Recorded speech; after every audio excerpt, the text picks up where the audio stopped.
All right, everybody. Sorry, I'm not in the frame yet. Hold on just 2 seconds.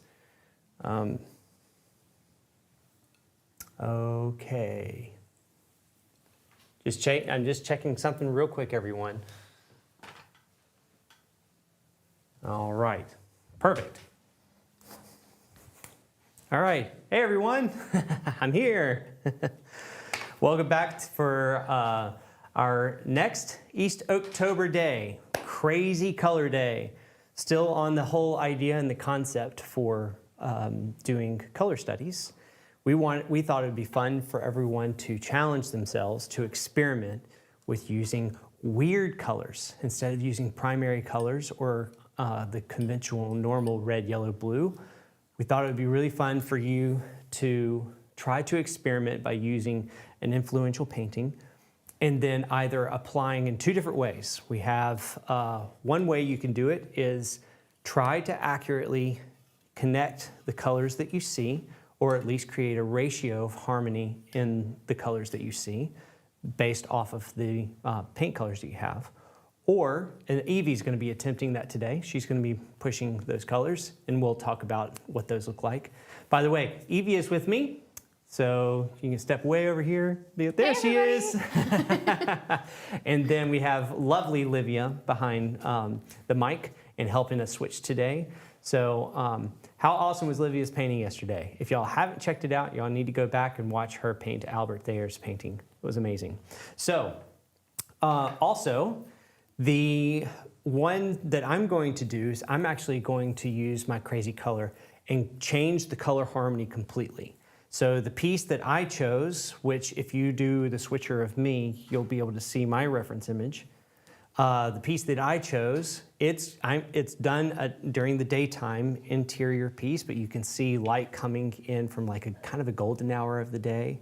And so instead, I'm going to make it a night scene. And the crazy colors that I'm going to be using today are going to be manganese violet.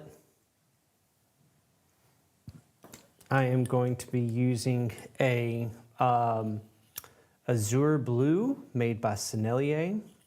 Love this color for, usually I just use it for water and like seascapes and stuff, but it's a crazy color.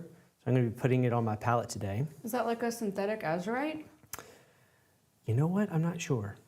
It's beautiful. It is. It's a lovely color. It's a really lovely color. It's one of Lip King's favorite colors also to use for seascapes. So, and then that's the kind of the original reason I bought it. Is Pierre, my friend, used to be the ambassador of Sennelier, and he was like, "This is a very popular color. I'd love for you to try it." So he gave it to me, and really excited about busting it out today. And then the final color I'm going to be using my crazy color palette day is oxide red. So I usually use oxide red, but when you're pairing it up with these other two colors, that is a very random, crazy assortment of color. So, so that is what I'm going to be working on today. I'm noticing that my palette is all turned wonky on the camera, so I'm going to work on trying to get that right. And while I do, I'm going to put Evie on so that she can show us what her colors are. Yeah, I'm super excited. My crazy colors are a little extra crazy.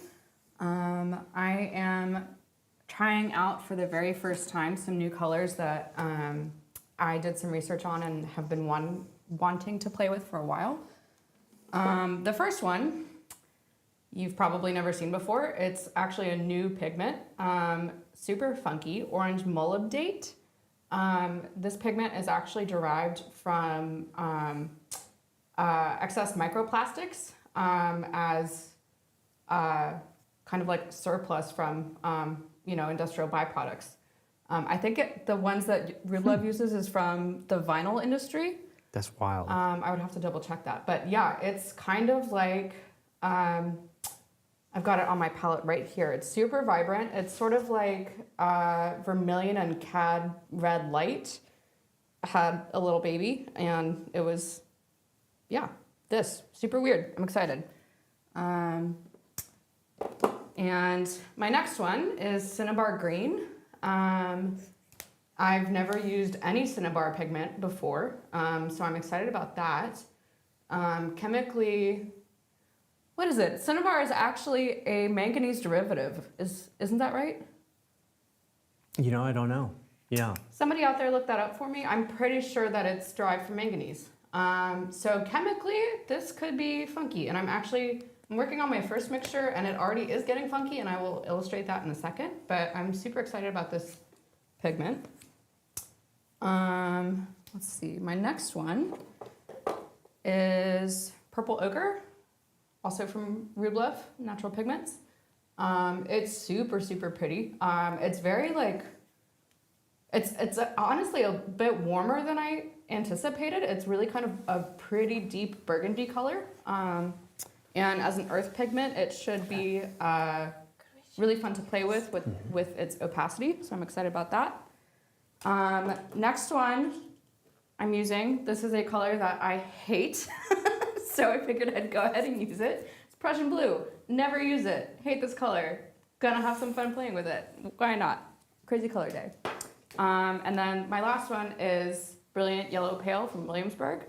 I actually really like this color. And I actually originally bought it from the store kind of on impulse. They were out of lead tin yellow, and I bought this as kind of a substitute in a pinch. I would say it's not a good substitute for lead tin yellow. However, it is a fun color to play with on its own. So yeah, I'm excited to play with these today. They're really kind of unusual, unconventional colors, and I can already tell they're kind of weird. If you look at my palette, I've mixed up a little bit of the cinnabar green with Prussian blue, the yellow, and a tiny, tiny bit of the orange molybdate. And I don't know how well this is gonna show up on camera, or how well this is gonna turn out, because this is really weird and I've never had this happen with a paint before, but there's a chemical reaction happening on my palette where it's actually changing color based on how I mix it. So right now you can see it's mixed and it looks kind of like a flat green, but then I go to gather it and it shifts to blue. Do you see that? Oh, cool. I don't know how well that's showing up on camera. This is a thoroughly mixed mixture. And I don't know if it's because these pigments are having a chemical reaction of some sort and separating from themselves, or just what exactly is happening. Do you see this, Louie? It's really weird. Like, honestly, not sure if that's gonna be a good thing or a bad thing. Huh. Yeah, never had that happen before. It'll be a fun thing, we'll say that. It'll be a fun thing. Did you mix your phthalo with it? I put in a little bit of the Prussian blue. Oh, the Prussian, I mean? Yeah. And it could be just tiny little remnants that were like a microfilm on the bottom of your palette. I've been mixing this for like 5 minutes. It's like thoroughly mixed, like all here. So interesting. Do. Again. Alyssa is, as So for the weird. cinnabar, letting us know it is a dense red mineral, is the principal ore of the metal mercury. Mercury, not manganese. Thank you. Oh, mercury, yeah.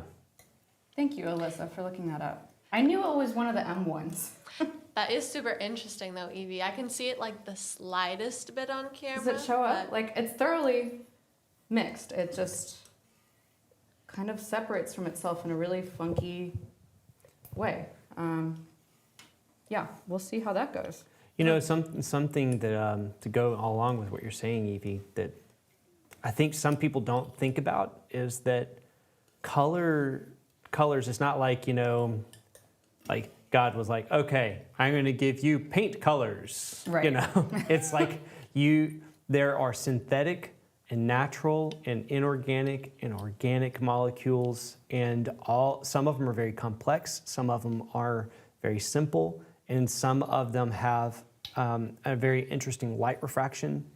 And so think about the fact that when we mix them, sometimes the light refractions are changing and shifting a lot. And so that ends up making things change very differently, even though the original color might look very similar. So, and there's some really great TikTok videos that I've seen recently of people mixing up similar colors and finding out that the mixing properties of those might make one very much brown, and it might make another one like purple. So depending on what is going on, that can, it's all dealing with light refraction and chemical reaction. So your colors actually can chemically react, and some can resist each other, like oil and water, So like I used to work with watercolors, and there was a red and a green that I would use, and I loved mixing them because they actually resisted each other, and so they'd make like these really interesting combinations of color. So that's something to keep in mind when you're working with paint, and why it's good to like do little mixing swatches for your examples. Is one of those mine, or is those both yours? The one near you is yours. Okay, But perfect. you're also welcome to mine. We all That's buy the because same Evie paper is towels. generous. If y'all ever get a chance to meet Evie, just note that she is one of the most generous people you'll ever meet, and so willing to just be helpful and serve, and also a wealth of knowledge, and loves to like do fun research, and she just adds a lot of beautiful color to our group. Well, So. coming from you, Louis, that means a lot, because I would say the exact same thing about you. Oh, well, thank Talk you all about around. generous. I mean, We have a good group going here. yeah. We have some people dropping in to say hi in the comments. We have some familiar faces. We have Judith from Virginia. Hi, We have Judith. Esteban saying hi. Hello, hello. James McCormick. We have Alyssa from Australia. Hello, hello. Let's see. Susie from Southern California. We have, let's see, from Florida, from India, from Massachusetts. We have Joyce from Washington again, and Cove from BC again. Very nice, very nice. Awesome. Esteban has a question. What is the name of the painting of the lady in green that Evie is painting? You know what? That's a great question. I was just saying right before we started to go live, is like, We oh, need I to forgot get to the like make titles. sure I had the titles and the name of the artists. I do have them saved somewhere. I will have to pull it up for you, because at this moment, I'm drawing a blank on both of the names of the artists. So We'll get those I linked will for get those back to you. And maybe if Tina happens to be listening in, maybe she can do a quick Google search and find out the names of them for us really quick. But yes, they're wonderful paintings, and we have the resources for y'all are online. You just need to, all you have to do is go to our show notes and click to have access to those painting resources, so that you have different ones that you can work from. Or what I always suggest and highly recommend, find one that you love, that you're willing to paint and try, and that would be ideal. But also, the reason we're doing different directions with this setup is we want you to realize that this experiment has a lot of ways a lot of different directions you can go. And so, like for example, I'm going to change up the whole color harmony of mine, but the principles of the painting are still going to hold true. And then Evie is going to do more of a tonal relationship with the colors that she has available, kind of similar to how we did the Zorn palette, to see how relatively accurate in a relative sense of warm and cool and hue to what she is seeing. So note that you can try two different ways. All right, so now that I have my colors down, I'm gonna first just do a bit of drawing to kind of like just get a lay of the land here. Nothing crazy, just something quick to show where things are gonna go here and there. Harriet is leaving a helpful comment. Natural Pigments website says their orange molybdate is a brilliant orange pigment made by co-precipitation of lead chromate and lead molybdate. There you go. Nice. Yeah, I think they specify that on the pigments here. I don't know if you can read this on camera. PR104, lead chrome molybdate. But I did read somewhere that it was like a byproduct of the vinyl industry. So yeah, I'll have to do more research on that. Maybe that's how they come across it. Yeah. This is apparently pretty decently toxic, so yeah, fun.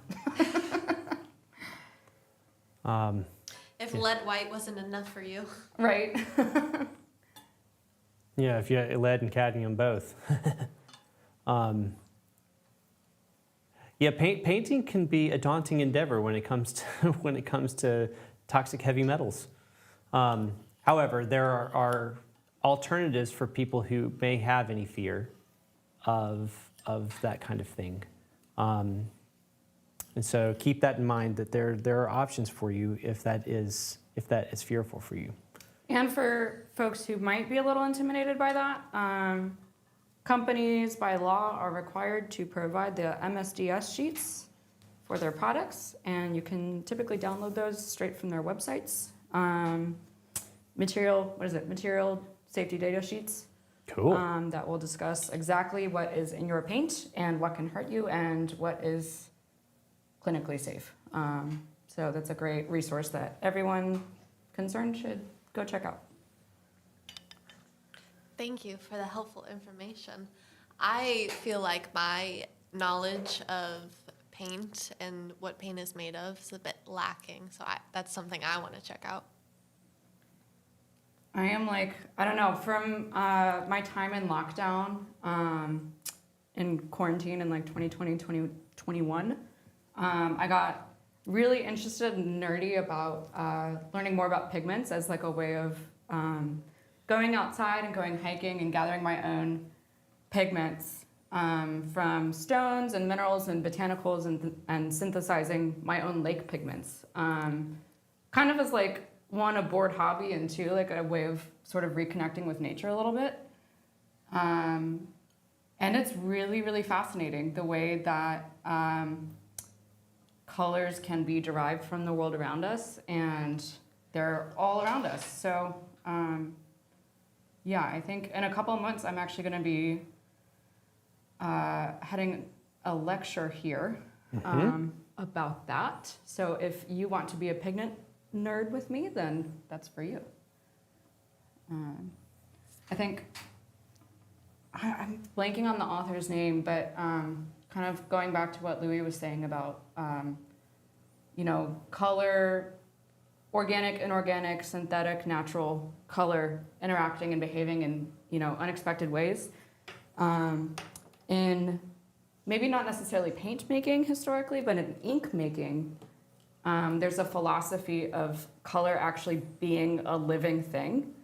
And I think that's just really beautiful. The way that different chemicals can react to one another, the way that chemicals can react to the air and oxidize, and oxidation changes the colors we see. And also taking that sort of philosophy in our perspective of art history as we know it, and understanding that what we see today is not necessarily what was always seen. Yep.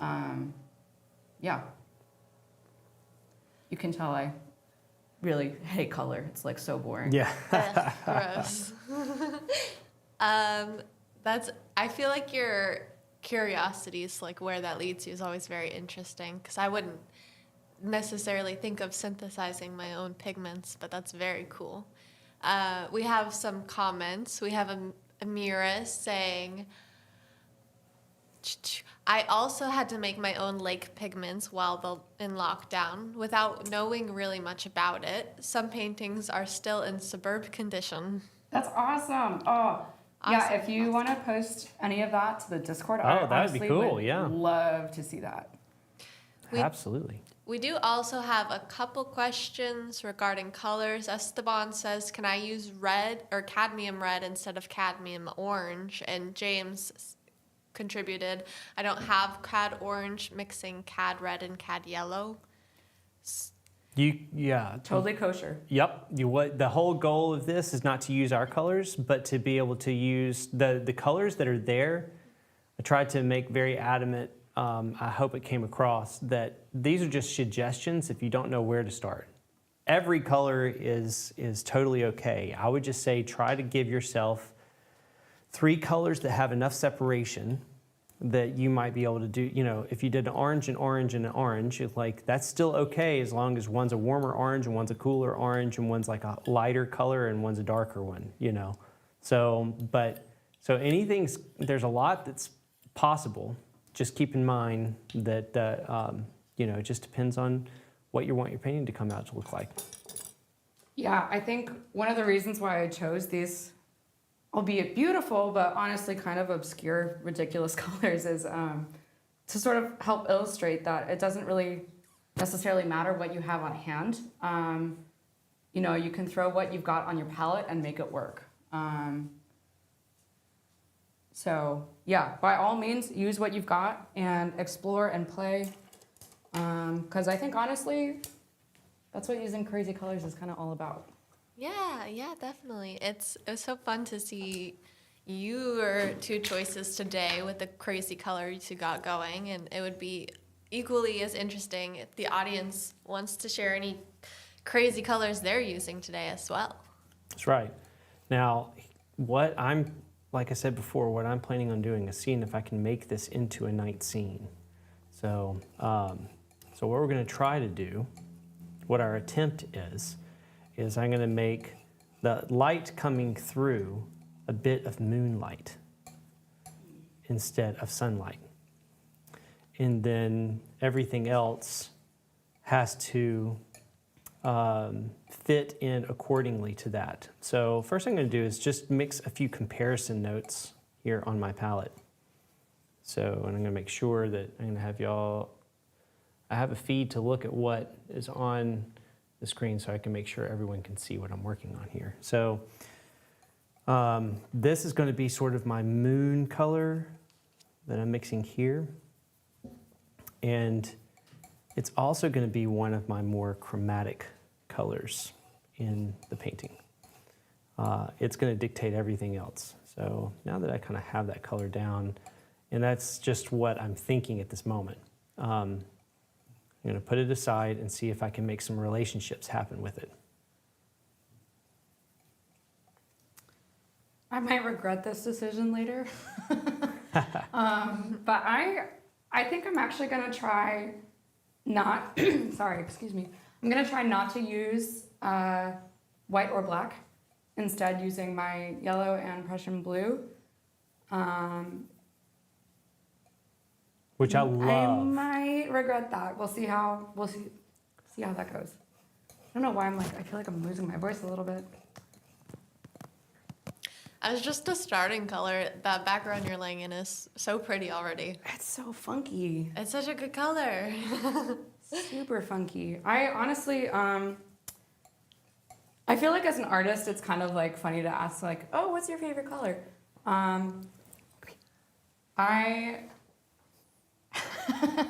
don't know. I love all colors for the most part. I definitely have a least favorite color.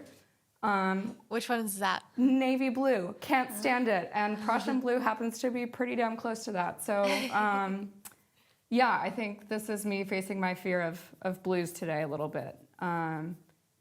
Vis-a-vis lots of greens. And, you know, honestly, it is going to be kind of yummy, I think. But yeah, definitely funky. Definitely. Esteban says he is doing the lady in green as well. Yay! So you have a companion in that. Well, Esteban, I would love to see how your painting comes out. That's exciting. James says we have good suggestions. He's doing orange and violet. Ooh, yeah. We have a couple people in the comments shouting out Todd Casey's book, The Color Handbook, which is a great one. I've only skimmed through it, but I know that is kind of been hailed as like a brilliant book in terms of color. Todd Casey. Is that one on the shelf in the next room? It is.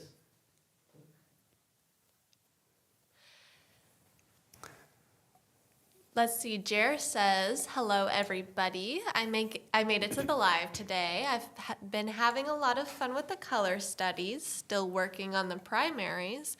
I'm a little bit of a slow painter. Got to work on time management, and something we all need to work on. I think. No, you're not alone in that." True. No judgment there. I think all painting is an exercise in time management at the end of the day. Yep. Even these little exercises, because it'd be so easy for time to run away with you, and I definitely have had time run away with me. True. I never think that I've done a painting and thought to myself, I should have took longer with that. Yeah.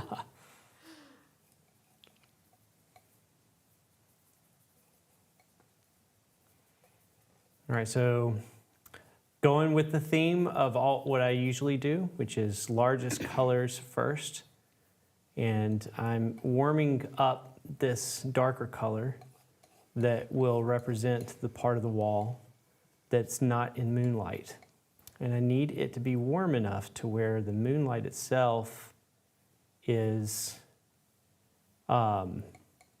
feeling strongly in as something coming cool from the window. So now remember, this is not something that I do typically. I'm facing my fears with everyone. So I'm welcoming all who want to attend this world. Okay, so one of the things you can do when you're doing these colors is kind of put them next to each other and see, if I were to have a pile of moonlight, does that look like it's going to work well with that color? So I'm going to just lighten this up because this is a relatively light painting. I'm still going to keep the brightness to a degree in the painting. Brightness isn't what makes a painting feel like it's moonlight or sunlight, typically. It's more about the relationship of compression and tonality and an overall cool nature to the painting that gives it a bit more of a feeling of a moonlit scene. All right, we're going to try with that first, and then I'll add more piles of that if that seems to be working really well. Louis definitely helped to shepherd me through navigating sort of the mechanics of moonlight with one of my recent paintings. Y'all are in good hands. Moonlight's tricky. Moonlight is tricky. Can be tricky. One way that I've seen people and the old masters sometimes would do this is they would actually paint the scene in the day, and then they would just put like something similar to ultramarine, glaze it over top of it, and that would help create a tonality, sort of a cool tonality to the whole thing. So there's more than one way to skin that cat, but and I know a couple people that do it that way. Like, for example, Mark Maggiore, his night scenes are done that way. Because I was talking to him at dinner one time about it. And that's what he was saying, how he liked to approach those. So that's fun. I'm finding there's almost like a borderline, like pearlescent thing happening in the background here. For those who have this reference pulled up. Sorry, I don't know what is going on with my voice. It's the camera. It brings out the frogs in all of us. I actually did quit smoking, I promise. I Today is, what is it? I think today is, I have an app that I keep track.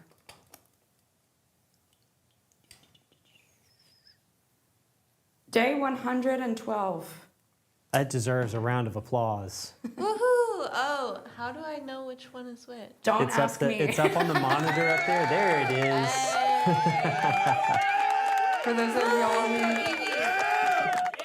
those of y'all who tuned in the other day, y'all saw my big whoopsie with the sound effects. Oh, I told Evie it is my favorite moment in all of East Oaks live stream history. It was so great. So great. And I don't know if, Sam, if you're out there tuning in today, I'm really, really sorry I messed up your applause.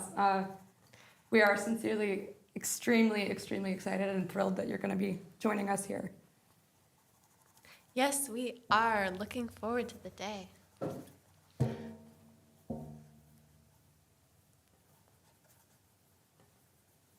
Sure you hadn't had any hexes put on you today or anything, right, Evie?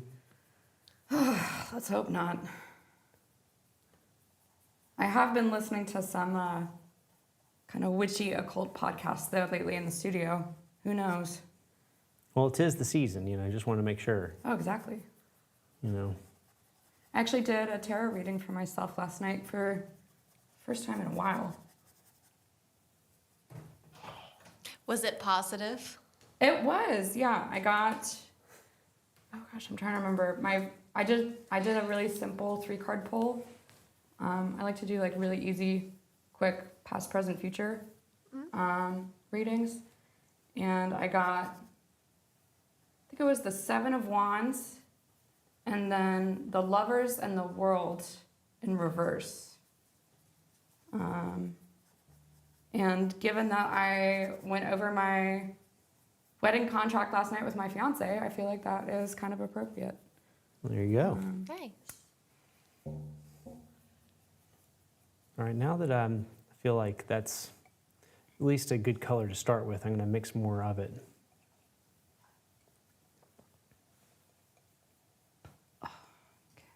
Esteban says bravo, I think, in regards to quitting smoking. Oh, thank you.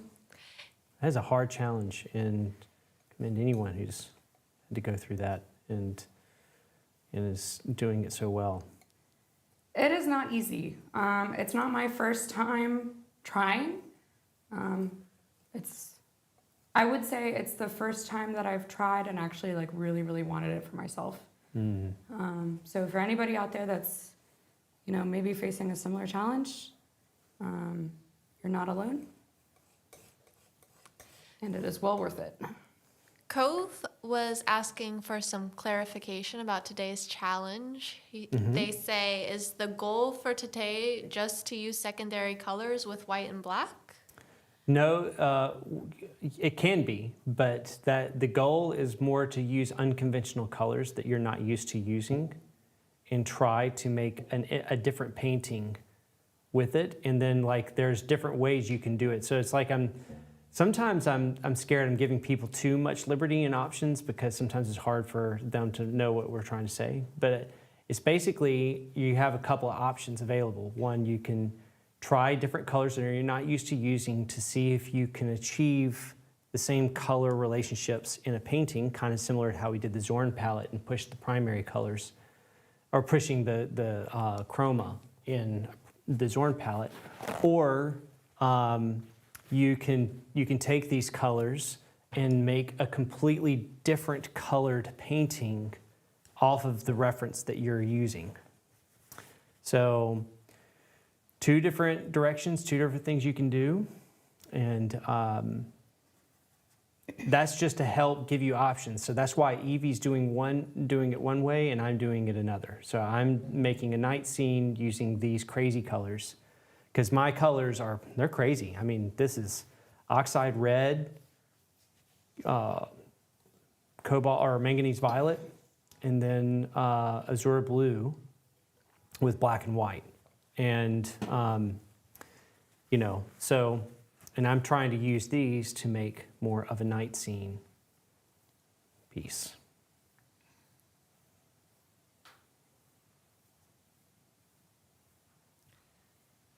Beautiful, beautiful. We have, let's see, Harriet is chiming in. I think this might be in regards to the painting Evie is doing. Harold Knight, Laura Johnson, age 14. This is the Lady in Green painting. Thank you. Thank you for looking that up for us. I know that the painter of this one is an Impressionist painter, and I believe lived between the turn of the century to mid-century, if I'm not mistaken. And he has one of a girl at the Philadelphia Museum that I've seen before that's got a really beautiful dappled light. I think kind of maybe in a similar scene as this, meaning it might have been the same environment, just her by the window that is projecting the light on this one. So, anyway, but he makes beautiful, harmonious relationships in his color. We have another comment from Susan. She says, hi, lives in Bucks County. And she says, the studio wall by Daniel Garber. Is that the painting? Or maybe it's painting she's doing? I think that might be it. That might be the painting you're working on? Yeah, I think that might be Nice. it. People in the comments helping us out. Yay. Thanks, everybody. That's what community is all about. That's why everyone needs to be a part of the Discord. It's because good conversations are being had for those very reasons. They can help you find resources too. Definitely. Everybody do check out that Discord channel.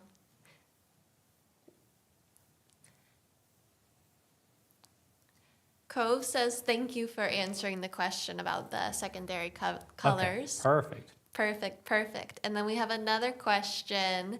Sometimes soft light source isn't available. Any tips on how to paint to make it appear soft instead of harsh, technically? You can make the values closer together. Instead of making them really high contrasted with the shadow and light, you can make the shadow and light values much closer in relationship, and that will make it a softer feeling painting. Also, softer edges will help it not feel like harsh light.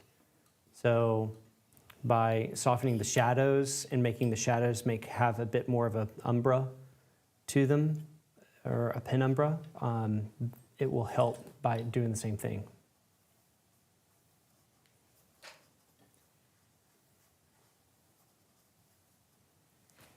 Good. Thank you for that. We have Leo saying hi from Argentina. Hi, Leo. All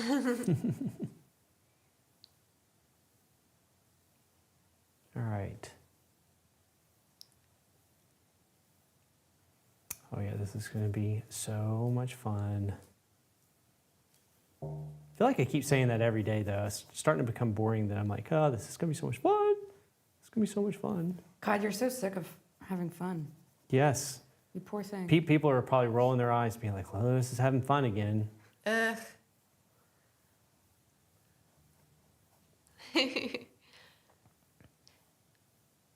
We have another person saying hello from India.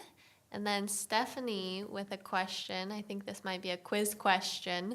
Just reviewing. How many drawings did Sargent do? Oh, how many drawings Sargent did of that Madame X profile before painting it alla prima? Do you know the answer? Well, I think I've seen two, but I don't know the answer specifically. That's a good one for trivia night. I don't know, and I feel like I should know. I actually got a really cool book when I was last at the National Portrait Gallery about Madame X. Not the painting, the woman. And I feel like I should know that question, or that answer. I don't. I'd be curious to learn.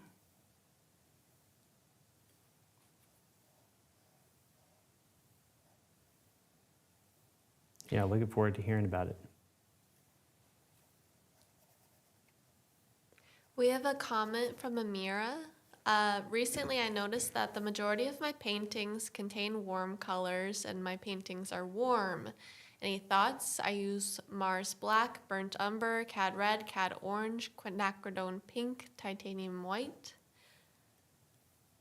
Yeah, there's no cool aside from black in there. Well, and even Mars Black is a not warm, the coolest of blacks. Right. So, Yeah, go for it. Oh, well, I would just say maybe add some cooler colors to your palette. And you don't have to have, you don't even have to have blue. Maybe you just make more of a blue, get a more of a bluish black. So try out ivory black, or Livia's been using a chromatic black, right? Yeah, by Gimlin. Yeah, and it had a very interesting color relationship that felt cooler, kind of in a greenish hue. Really loved painting with it. Painted with it a few days ago, and it was really nice. Yeah, I just kind of ended up buying it on a whim because I was at the store and I was interested in experimenting with different blacks and whites, and it just sparked my interest. But I've been liking it.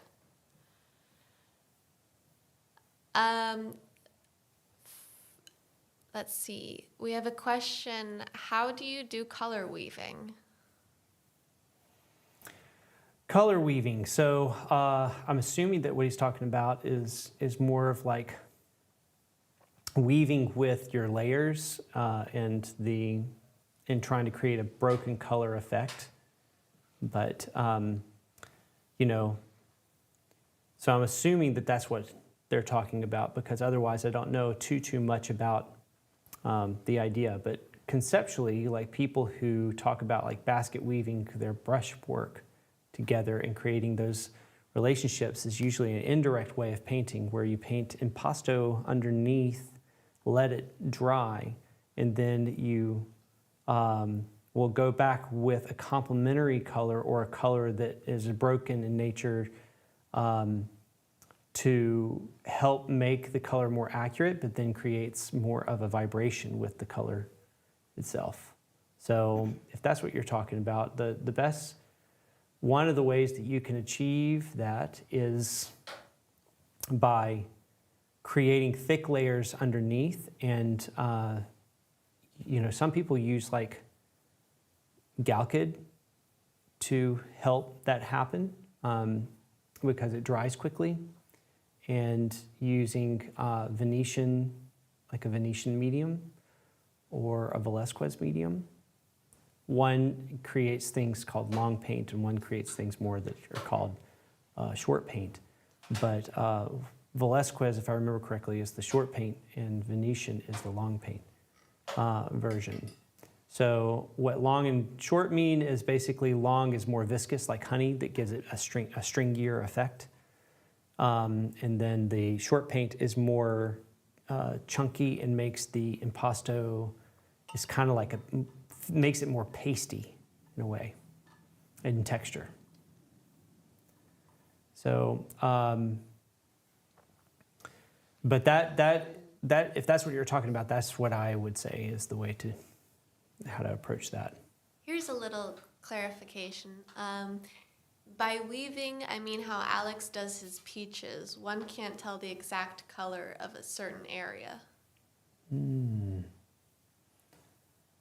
Well, that is how he achieves that. He puts the impasto under painting and tries to get decently accurate. And then when he goes to correct the color on top, after it's dried, he drags the color on top, and it helps. You see the color underneath, and the broken color ends up creating the color with your eye.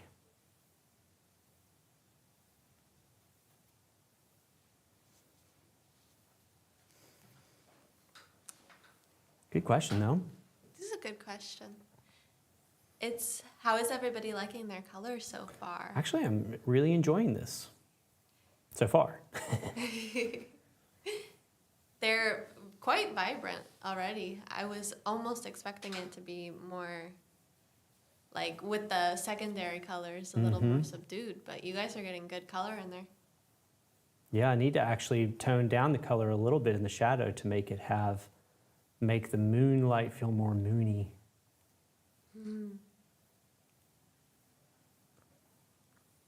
Yeah, I feel like I'm actually having a bit of trouble, surprisingly, getting enough warmth in certain areas with my colors. But hopefully I can kind of wrangle that in.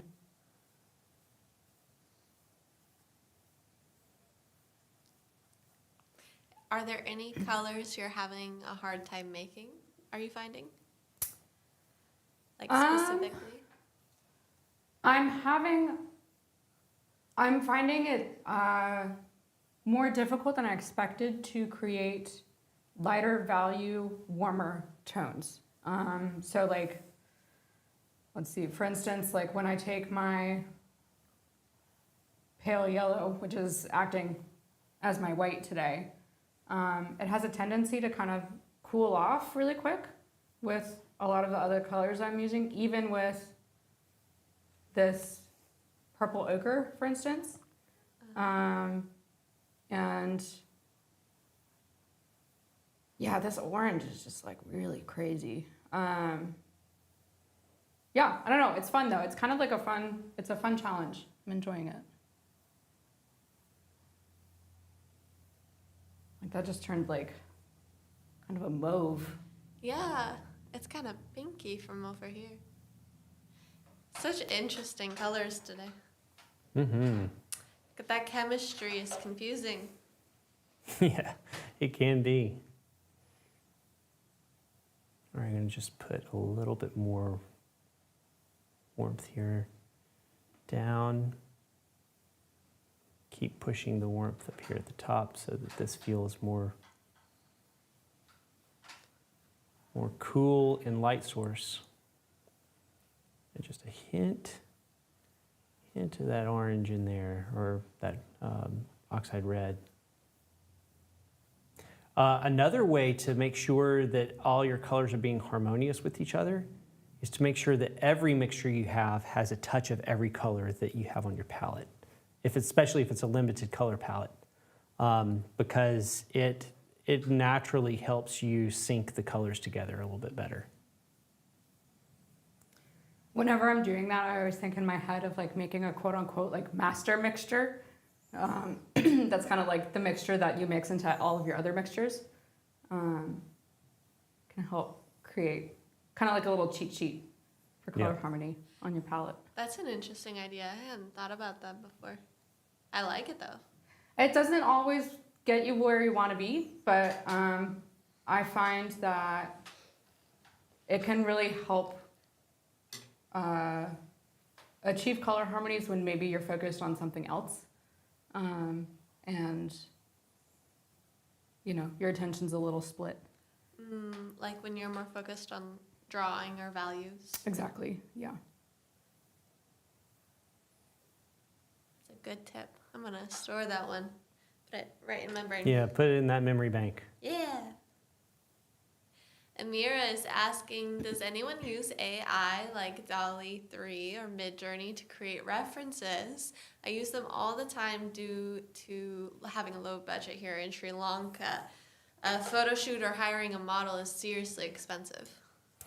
I have dabbled and I want to do it more. And I have some ideas for it, but I haven't done enough yet, just because I've been, you know, that whole thing called responsibilities that I can't seem to, most all of my learning and experimentation right now has been to make sure that these live streams could get up. And so I wouldn't fall flat on my face with the live streams. But I can't wait to experiment deeper and heavier. And I do think it's a great way to get some fresh ideas. But just like anything, just like photos or anything else, don't have it dictate you. You know, make sure that your vision, have it spark your vision, and then go from there. But don't try to have it as the only dictation. So a lot of people that I've seen do it well, I think, are people who put it then in Procreate and Photoshop and change things even more, you know, and switch color harmonies around and, you know, that kind of thing. Lewis knows very well how technologically impaired I am, so I have not even thought about attempting.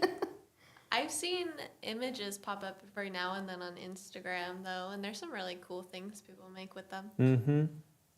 Yeah, I won't write it off. I think it can be used as a really valuable tool. But I will say, just like with any tool, You don't want to lean too heavily on any one thing.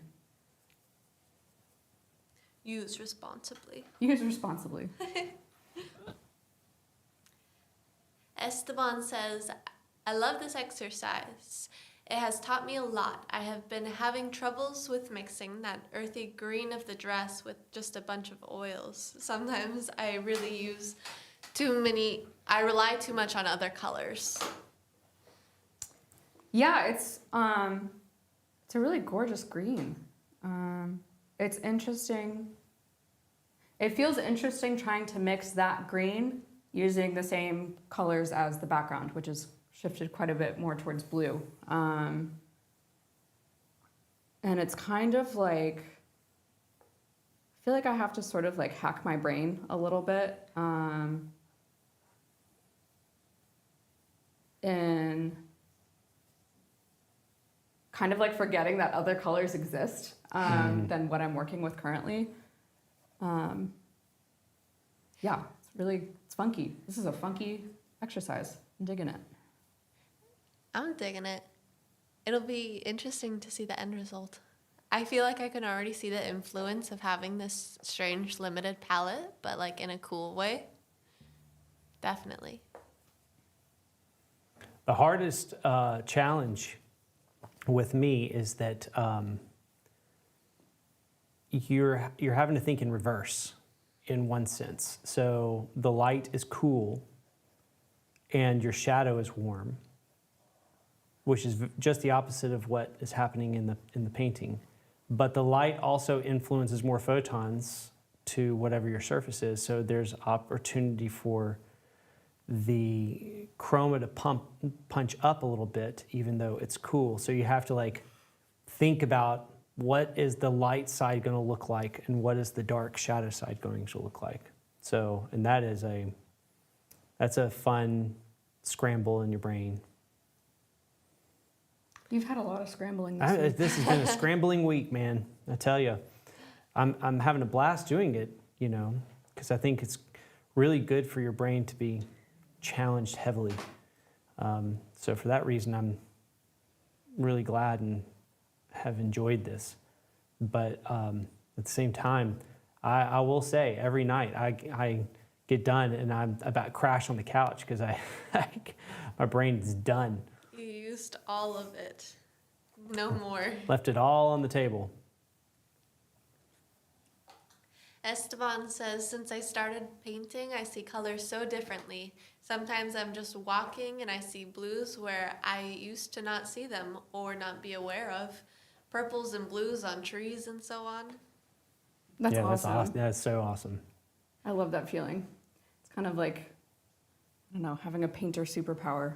Yeah, or like you have glasses that allows you to see things you had never seen before.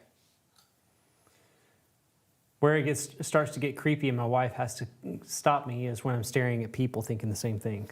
It's like, oh, they'd make such a great portrait. And I just start staring at them and she's like, Louis, stop. oh, yeah. It's not. I shouldn't be doing that.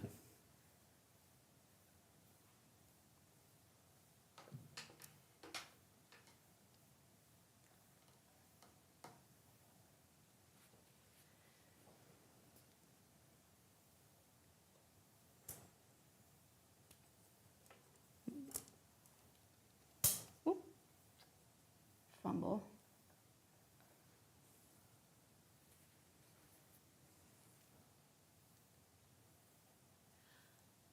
We have a question from Arjit. How do you recreate the exact same color the next day? Do you save any mixes? Just any tips on color matching? If you notice on the bottom of my palette here, I'm going to just tilt it forward for you so you can see it. Okay. You see all those gray tones and those sort of beige tones on the right? Those are color swatches for different paintings I'm working on. And then I match those colors to make a new pile.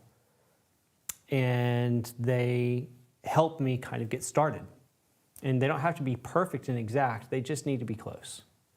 It helps me kind of get down the lane.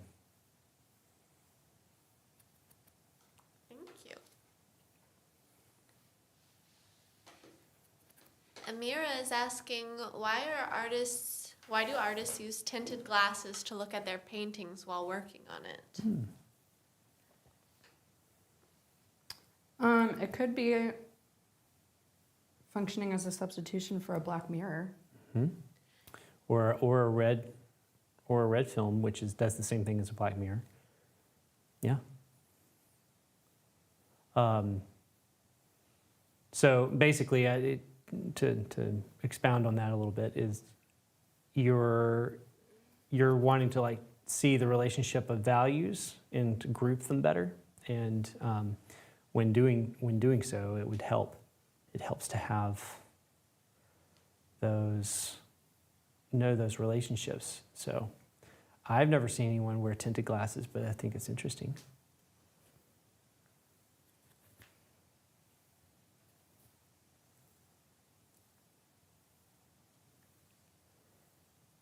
Okay, we'll go back to... Having trouble. Paul Good Anthony Barker says, hi y'all, Paul and Brenda from South Wales, UK. Thanks, Lewis, for all your hard work setting up the live streams. We learned so much from you guys. Oh, thank you for saying so, Paul. Appreciate you, and I'm glad y'all are here with us. Makes it worthwhile.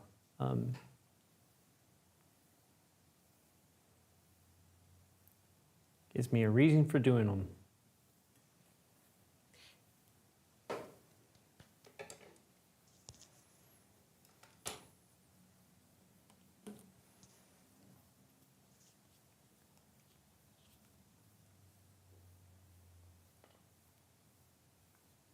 Who's having fun? Anybody else having fun yet? Let's do it. Woo! Woo!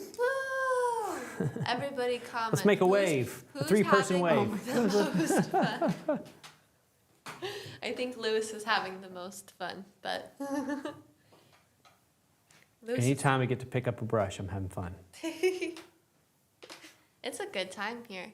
We have another comment.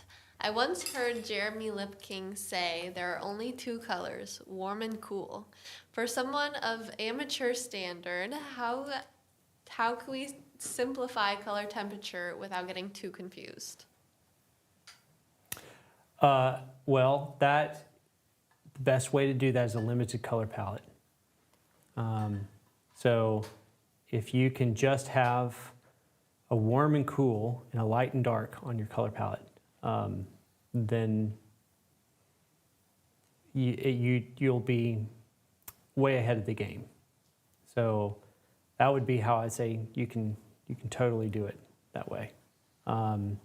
And to a degree, there's a painting style that he's not wrong. And it goes back towards more of a color is relationships.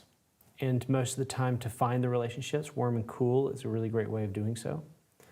It doesn't mean necessarily that that's fully true, but it most certainly means that most people can benefit from getting, you'll find yourself discovering the color quicker and faster by working on your warm and cool at the beginning stages. And you'll find more harmonious relationships that are outside of what you are observing if you just think about the warm and cool relationship, especially if you're like working with white or something. So like this is a perfect example because I'm changing my painting from a warm and cool to a cool and warm. You know, it's basically just the opposite in order to create the effect I'm going for. I'm trying to create a blue light emphasis versus a yellow light emphasis. And I still could have made it a moonlit scenario and made it not blue light, but it's more conventional to do it that way. So I'm going kind of with the convention with these crazy colors that I have available. But he's not wrong. I'd only probably say that there's a way to dive deeper in the rabbit hole to that idea.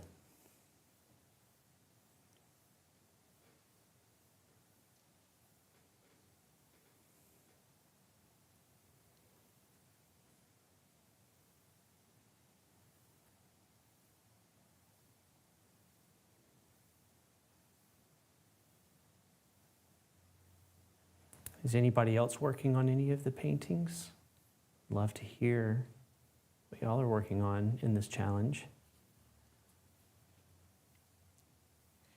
I'm always hesitant to call it a challenge. Like, I love the idea of journey better, but I keep catching myself calling it a challenge because most people call it a challenge, you know? Yeah. Yeah, and challenge kind of implies struggle. Mm-hmm.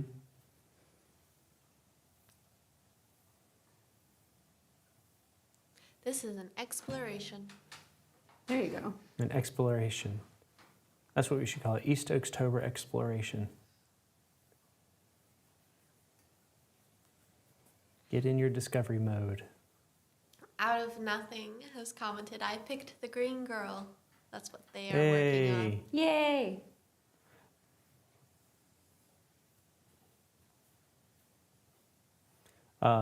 we put several green ones up there because we thought it'd be fun for people to try secondary colors as like one of the influences.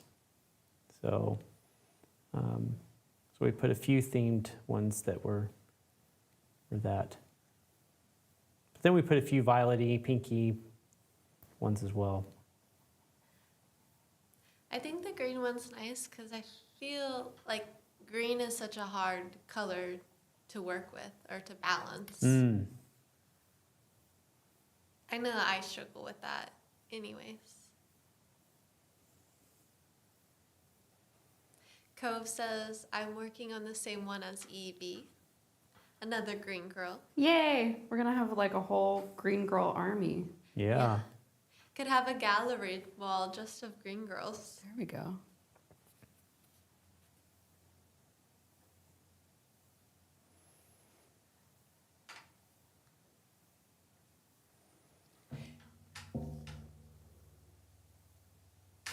James says, I have a 5-minute pen sketch from a Sunday afternoon jazz session. A trumpeter doing it in oil and jazzy colors. Well, that's pretty awesome. That is awesome. Little fascinating trivia fact. Be fun to have like a trivia thing at the end, you know, where people can like have like a bingo of like different East Oaks things that we've talked about. I love East it. Oaks trivia bingo. But fascinating little trivia is that I was trumpet player all the way up through college. And, you know, it was one of those where I took lessons as a kid and always played in some band of sorts. Decent amount of like jazzy bands. I also was like, a whole family was the worship team at our church. So we all played a different instrument there as well. So trumpet is I have a soft spot for trumpet, so, and jazz. Love going to listen to some jazz. We used to have this jazz place called Sea Grace, but sadly COVID killed it. But I was talking to the owner of, there's a restaurant here called Whiskey Kitchen, and he is talking about they might have a music venue for said style. That place is so good. I haven't been there in a few years. Yeah, Maybe I gotta check it out. you should. Do more exploring. Downtown Raleigh, baby. Extra fun bingo fact. I too was a trumpet player. I think we've talked about this at one point. Yeah, Yeah. that's right. I knew, Evie, I knew we got along well. My poor mom. Oh yeah, no kidding. My God bless him. my twin brother and I both played trumpet. No. at school. Oh, good So grief! my poor mom had to listen to the two of us practicing together Goodness. Oh, every no. day after school. Bless her heart. See, I played piano, but I had a digital one, so I could just turn the volume down. Nice. There you go. Yeah, I feel like that's a bit more manageable. Pro tips for the parents out Yeah, there. there you go. Yep. Yeah, as far as trumpet is concerned, my mom eventually bought me what they call a mute, which you put on the front end of the trumpet. And basically, they use it a lot in like jazz bands and things. But it helps subdue the sound significantly so that she could tolerate it, you know. Because I also, you know, blasted my siblings out too, because we were all homeschooled growing up. So everybody had to bear with me.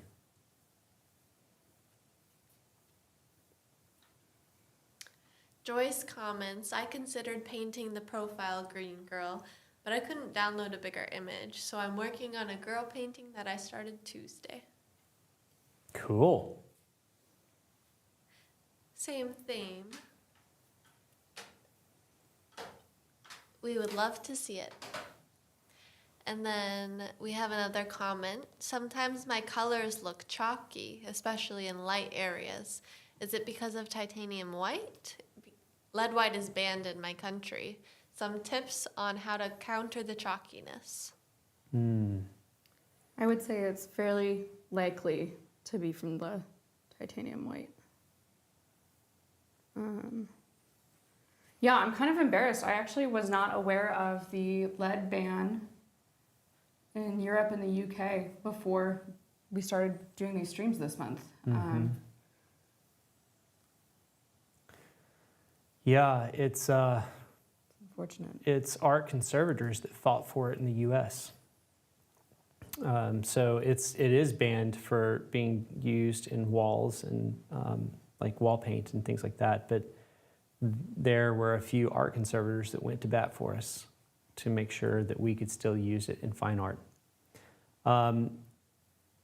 It can be that the invasive power, tinting power of titanium that can push that.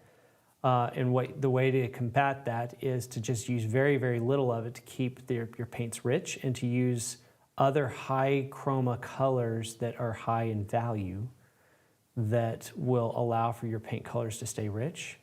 However, there are other things that cause chalkiness too, which is one of which is the idea that if your painting is dried and you're painting light over dark and you're not painting thick enough, it can make your marks look very chalky.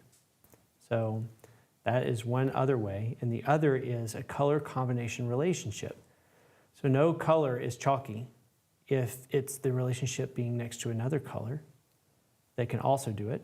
And what I would say there is to see if you have a cool next to a cool. And if you have two cools next to each other and it doesn't make sense to the environment of what the setting is, then that can also make it feel chalky.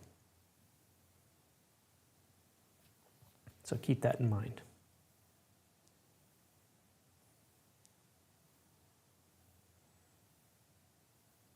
And change this slightly more violet, see if I can get a better relationship with these colors. Make it feel more like it's on a moonlit situation. And maybe lighten it up a little bit.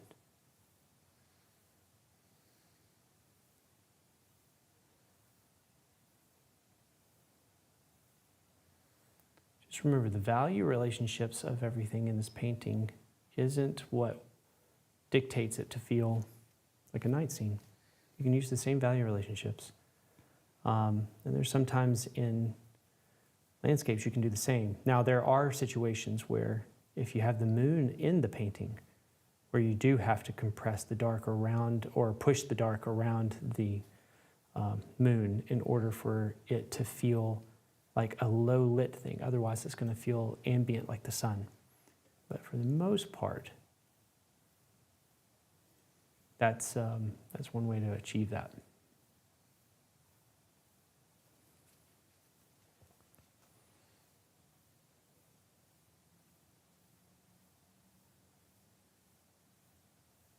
It'll be interesting when I get this actual person in here.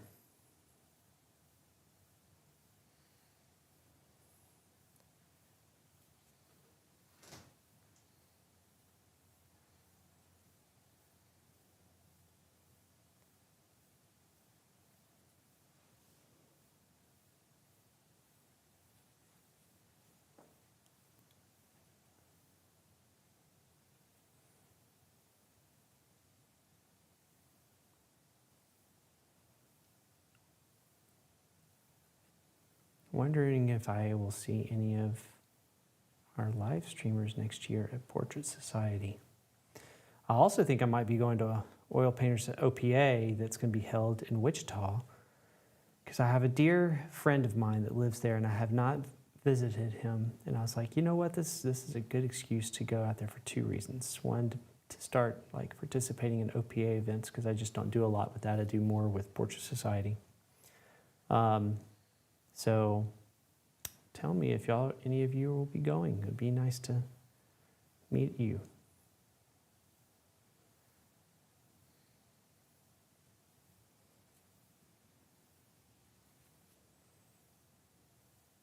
Which event is it?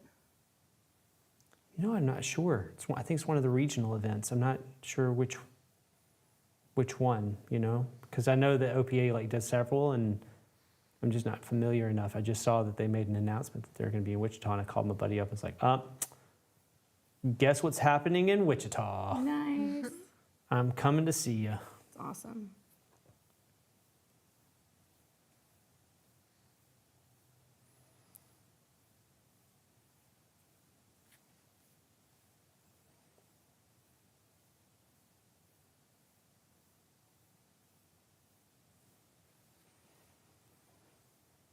So a lot of people loved the girl in green. That's good to know.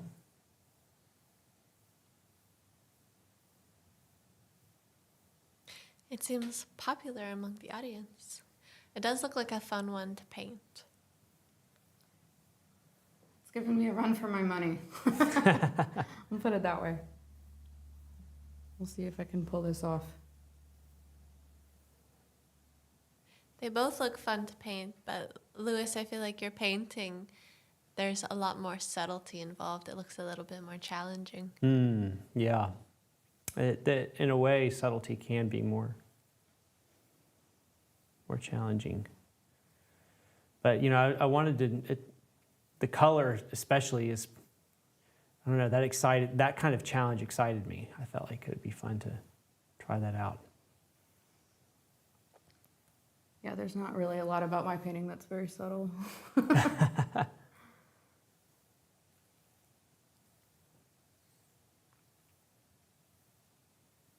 that's okay. You got those subtleties in the face going. That like warm under the jaw. Yeah,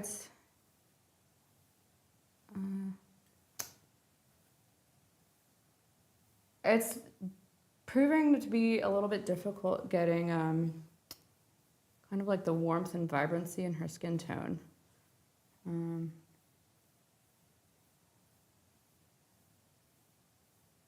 So, yeah, we'll see.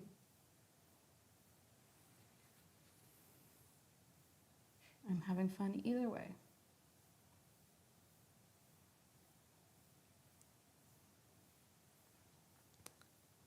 Alyssa is asking, can you please tell us about what happens at the Portrait Society conference? As someone who's never gone. Oh man, so many things. So there's the International Portrait Competition, which is like one of their main things that they have going on there. And then they have these breakout sessions where people do lectures on everything from like how to work on your business model and new ways to think about making art a business, and how to maybe talk to clients if you do commission work.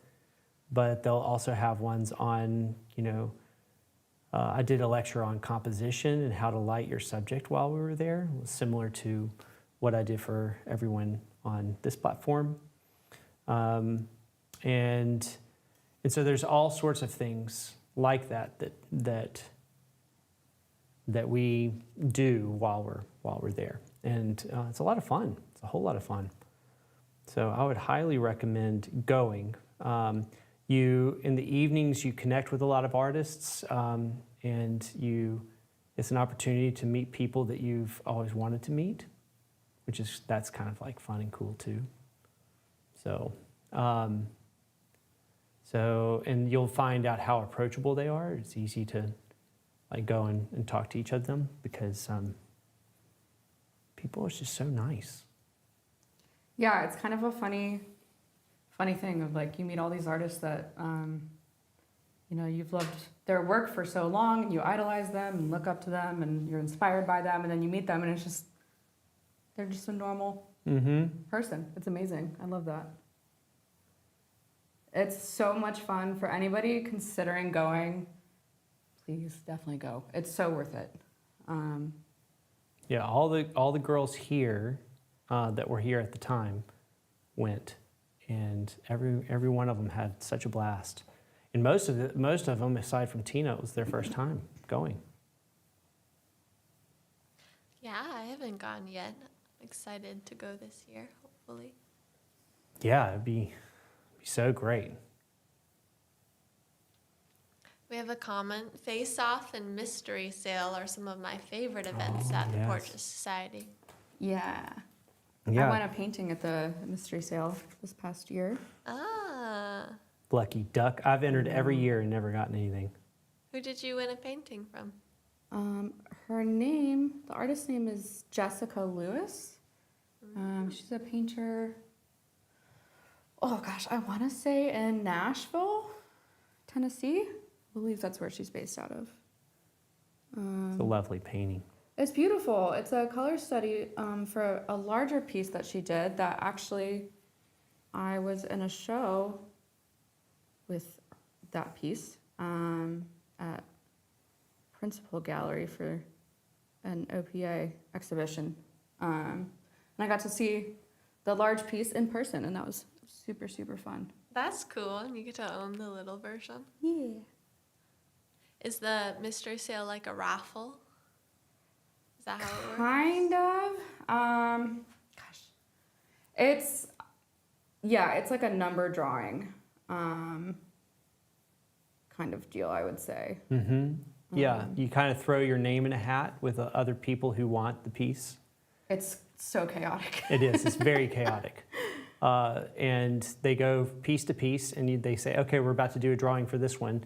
And so everyone throws their name in the hat. And if yours is the only name in the hat, then you win the piece. But otherwise, they make it a drawing, and then you have to stick around. But while you're putting your name in the hat on that one, there's like 20 other booths where people are putting their names. So you have to kind of be strategic, because you might have one that you want in another booth. And so you have to be like, okay, well, I can't get this one. This is my first pick, and then this is my second pick over here. And then, so it's funny because people start getting like strategy of how they want to do it. It's great. Looking forward to experiencing this. It's a lot of fun. As is, all of Portrait Society in general. Definitely, for anyone considering going, absolutely you should go. We have a question. Can you suggest competitions alternative to Portrait Society where the finalists don't have to be present in person? And then second to that, how's the stature of Art Renewal Center? Well, that was the first one I was going to suggest. Art Renewal Center, I don't think you have to be there. I'm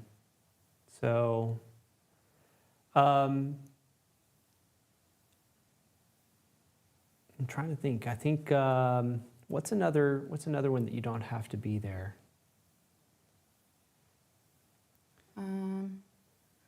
That's a good question. I don't know if I know which ones you have to be there for and which ones you don't. Portrait Painters of Atlanta, Portrait Society of Atlanta. I don't think you have to be there for the awards.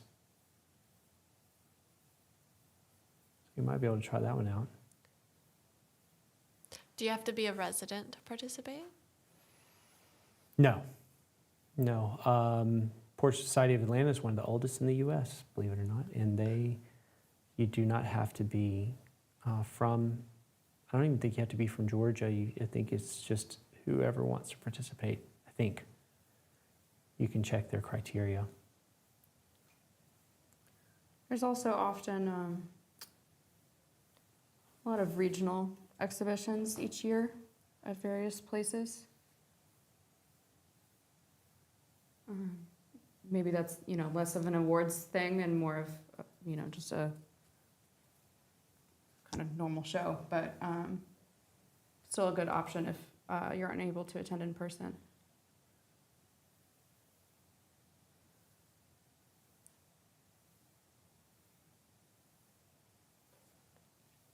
Sue comments, the Portrait Society was great. I met Lewis and won Mary Kwan's 6x9. That's awesome. Yeah, Sue was so lovely. It was such a pleasure to meet her.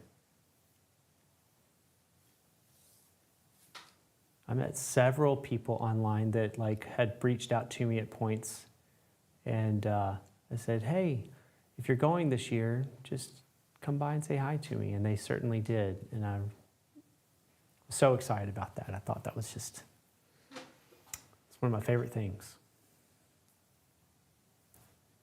As a people person, I thrive getting to meet people that I don't feel like I get to online. So I was so nervous. I got to meet Casey Childs. Then we ended up in the same elevator together, and I just didn't know what to say. I was like, "Hi." and then you ended up going to dinner with them, right? Yeah, and then we all had dinner together and got to know him and some other folks. He's and such a nice guy. so much fun. I love Casey. He ended up winning my. He ended up not only winning the my drawing or the 6x9 thing, but the 6x9 was of Evie. Yeah. Oh, that's cool. My face is somewhere in his house or studio, I guess. He owns your face. Exactly. He owns your face.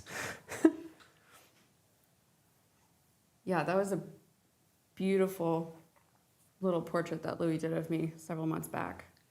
I think that was maybe back in the wintertime. We were all taking a lot of turns modeling for one another. That was a lot of fun. It Should was do a that lot again. of fun. We should. We should. And it was appropriately named. I was actually very happy with the title I gave that, which is The Empath. And it had Evie. It fits Evie so well.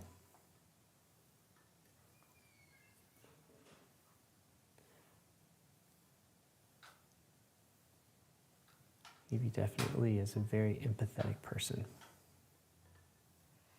It's true. Perhaps sometimes to a fault. This world needs more empathy. I don't think there's I enough agree of with it. that. Especially these days.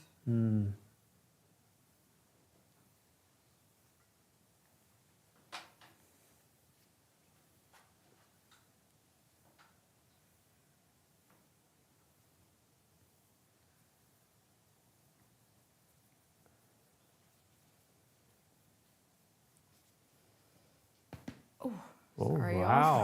wow. Wow. That was wild. Excuse me. I don't know if I've ever talked about this on camera before, but everybody in the studio knows this, and I'm pretty open about it. I have a connective tissue disorder, so I have many lovely little neck problems. So everybody around the studio has probably gotten used to hearing me crack my neck. Sorry about that.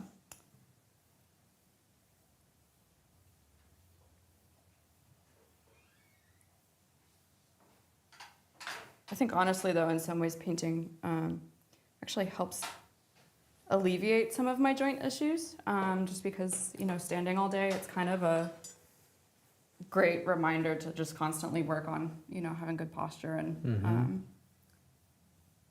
moving around and taking stretch breaks and whatnot. I'm getting old. Creeps up on you. Well, I'm assuming everybody at home's screaming at me to say, "Hey, how about you put some paint on her?" Right now, it looks like there's a ghost floating in the room. That's on theme. That tracks. Spooky. Yeah. You just need some dark eyes. That's and it. then it's complete.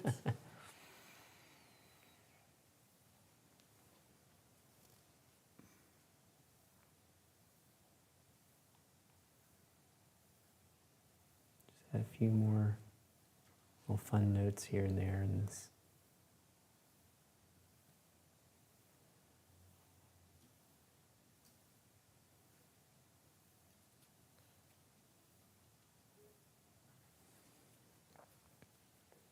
Cove says that hair on the green girl is super fun.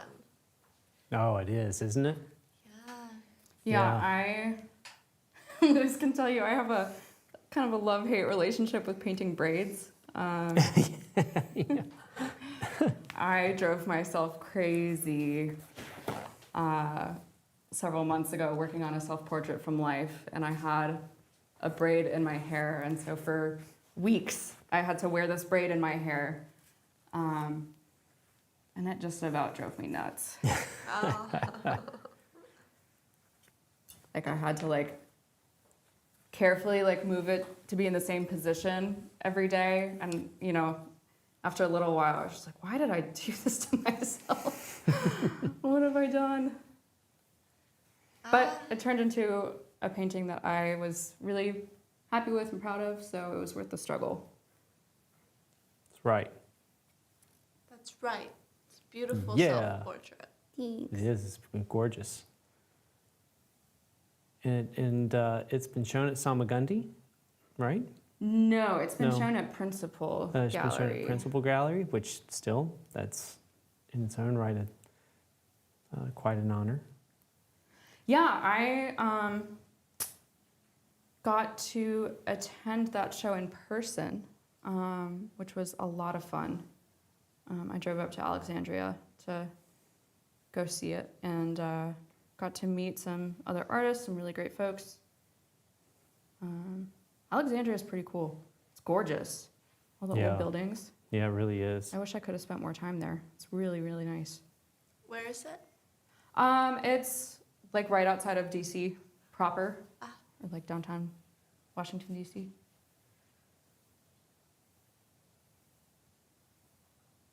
It's right on the waterfront. You can see the water from Principal Gallery.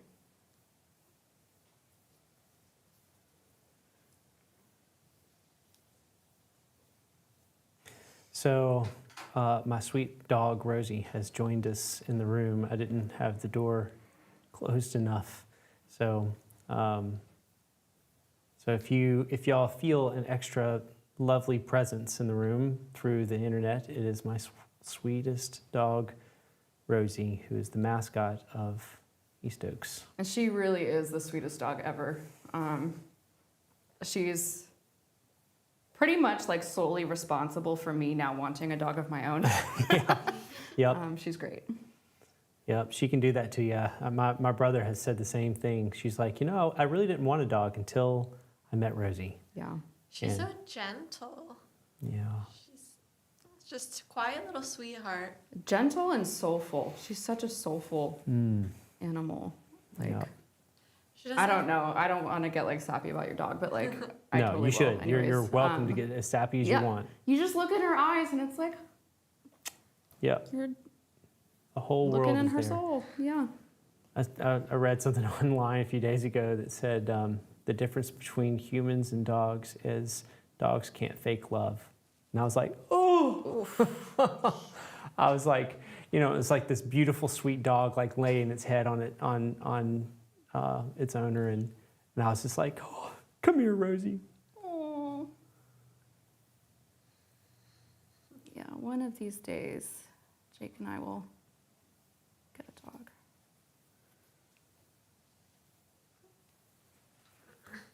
Although I am pet sitting for a bunch of cats at the moment, so I have many pets in my life at the moment. And how which has it is been? great. How's it been? Oh, it's been good. Okay, good. They've been thus far behaving themselves. So That's good.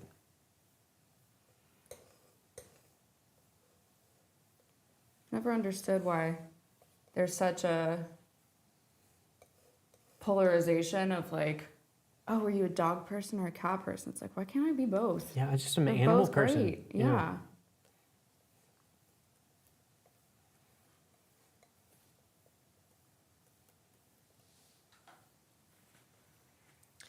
Judith comments, just want you to know that this has not been about facing my fears, but accepting my failures. I'm doing orange flowers with a little mad face. Hey, that is equally important, I think. Yes. Kudos to you. Yeah, I don't think there's ever been a single painter ever anywhere that can say that they've never failed. It's how we learn. Failure is baked into success. There you go. I feel like you always have like a wise little quip about everything. The other one that a mentor of mine used to say that I love so much is failure is, it's never fatal and rarely final. And I've always loved that. That's beautiful. Never fatal, rarely final. I'm gonna try to remember that over the next several minutes. Oof.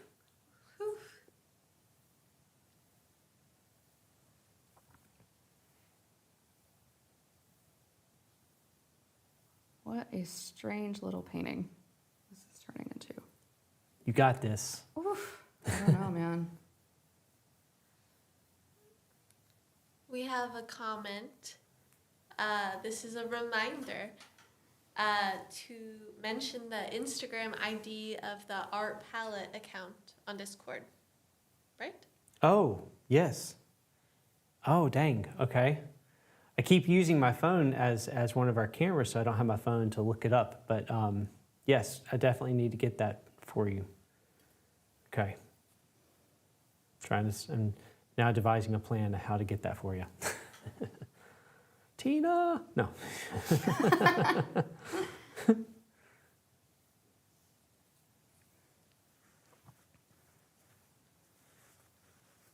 It's not like you've been busy or anything. You're right.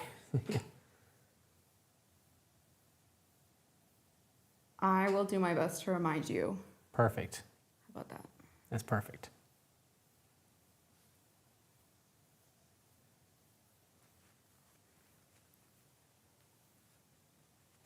All right, so I'm going to just put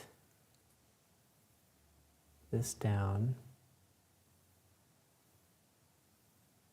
And this part's interesting because the dress is not necessarily picking up the direct moonlight that I'm creating, but it is picking up the outside light. So it's not going to be as chromatic as the back is. So notice that like how chromatic the yellow is in the background where the light's hitting the wall, but not that much on her dress. The same would be true in the opposite way with the moonlight. The moonlight would be hitting the back wall, but the dress is picking up the rest of the outside ambience. And so it's going to be picking up a less chroma version of it. I just realized I haven't like stepped back from this the entire time I've been painting, but Rosie, lovely, sweet Rosie. Wait, I got to put Rosie on here on camera for half a second so everyone can see. So. You want to say hi? Want to say hi? Hold on. There we are. There's Rosie, everybody. Oh, Yep. big stretch. Big stretch. Wow. Well, She knows we're talking about her, I think. oh my goodness, my camera is low on battery. Uh-oh. Is it not plugged in? I thought it was. Let me just check and see. I'm glad you looked at it. It's plugged in, so, but if for some reason it's not registering, it's plugged in.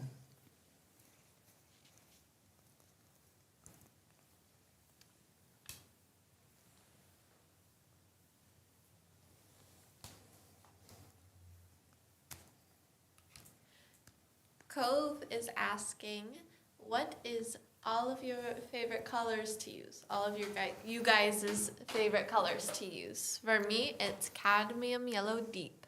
And Arshit answers trans oxide red.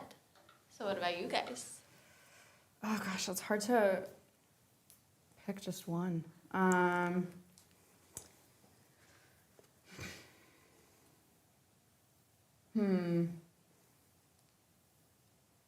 I'm gonna have to think about that. It might be manganese violet. I need to think on that. It is a beautiful color. Come back to you. James says permanent violet for today. There you go. What about you, Lewis? You know, I'm an oxide yellow guy. I really love those, but I love that combination of oxide yellow and manganese together. So that's like one of my favorite combinations. I think it just makes really beautiful mixtures. So I could do a whole painting in just those colors, those two colors with white, because I just think they make a beautiful, harmonious relationship. Yeah, I think mine, I'm either gonna say manganese violet or Indian yellow. Its tinting strength is just Yeah. intense. I love it. It's interesting. They're quite similar, the two pairs that you pick. Yeah.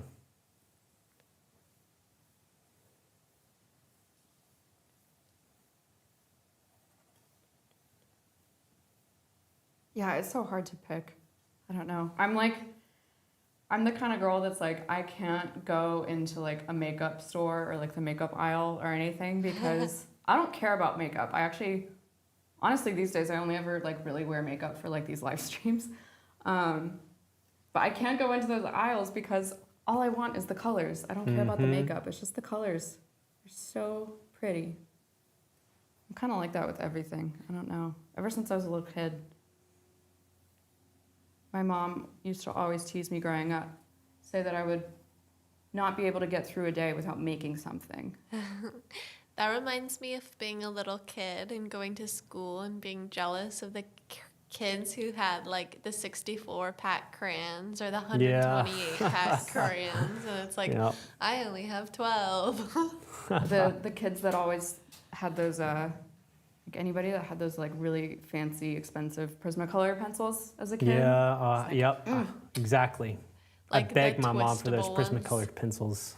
Eventually got them. And I was like, Eventually, yeah! You know, I think I got them for Christmas one year. I still have them here, actually. Ah. Yep. I mean, I've added, you know, whenever one would go, I used one up, I'd added more to it. But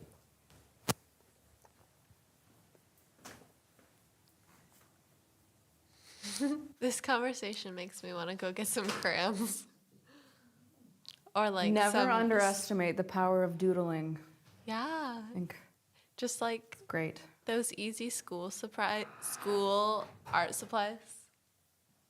It's kind of nice when the supplies aren't as nice because it takes the pressure off to do something great.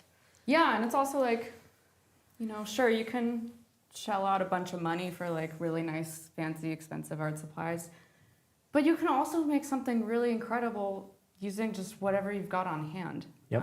I think it's really easy to forget that, you know, because we buy art supplies and we make things with them, it's easy to kind of forget about the consumerism that still goes into yep. that process and that market. And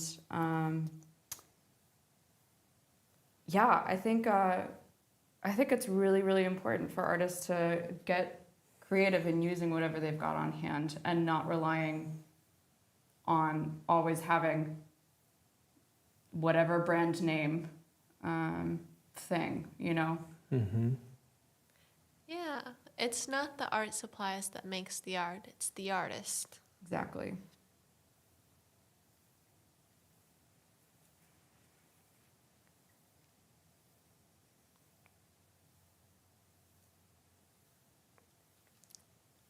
All right, let's see if I can make this happen.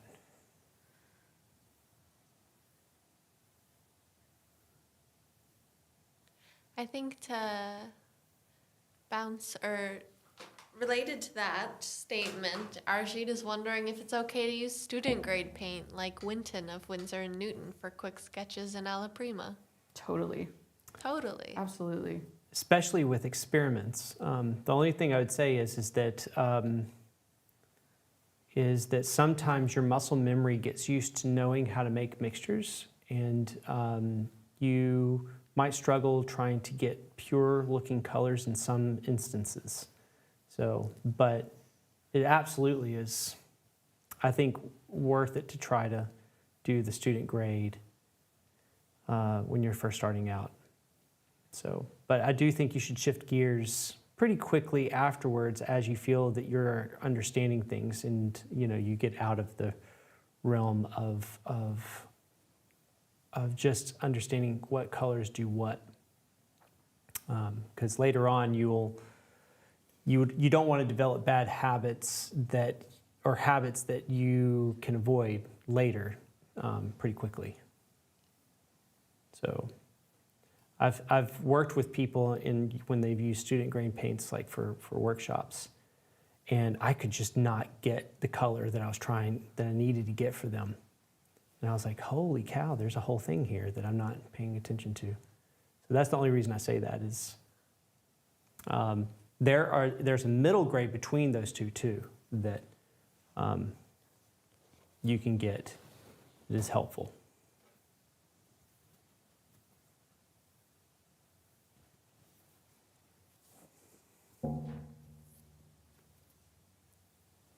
How is painting the figure going, Lewis? I'm not going to say it. I'm having so much fun.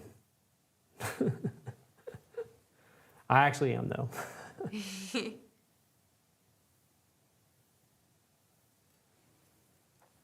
I think it's impossible for Lewis to have a bad time when he's painting. Not when I'm with friends. Aww.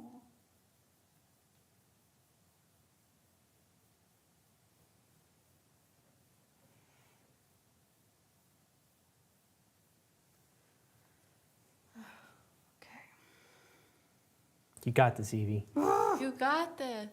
The hair is Stressing. looking nice. Thank you.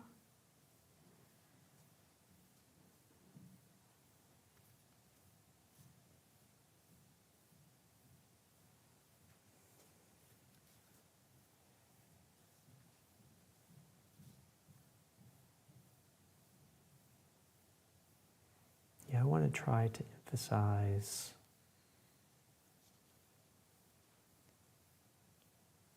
the warm nature of the shadow side of her Komodo. I feel like it looks like a Komodo. I think it is, but I'm not an expert on fashion, but it seems to have that feeling to it. Looks silky. Mm-hmm.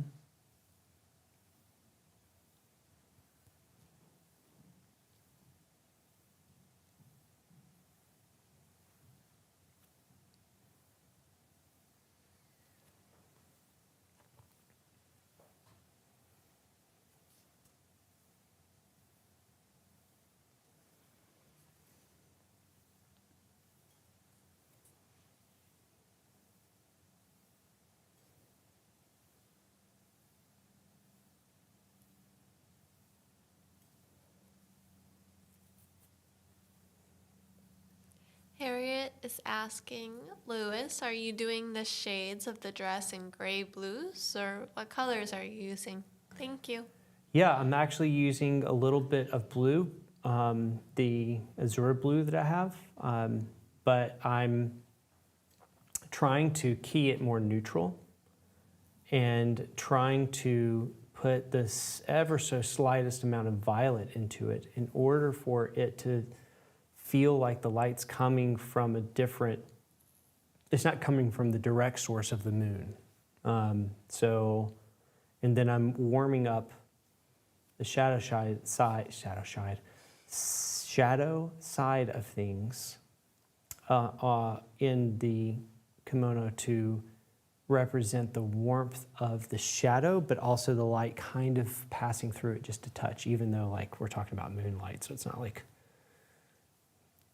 crazy intense pass through. But if I can make it a bit more chromatic at the beginning, I can then neutralize it later and make it feel even better and more cohesive. But the one thing about night scenes is that the range of color is more compressed in both hue and in value. Well, it can be in value. In this instance, I think I'm getting away with it, not being too much a value shift. So.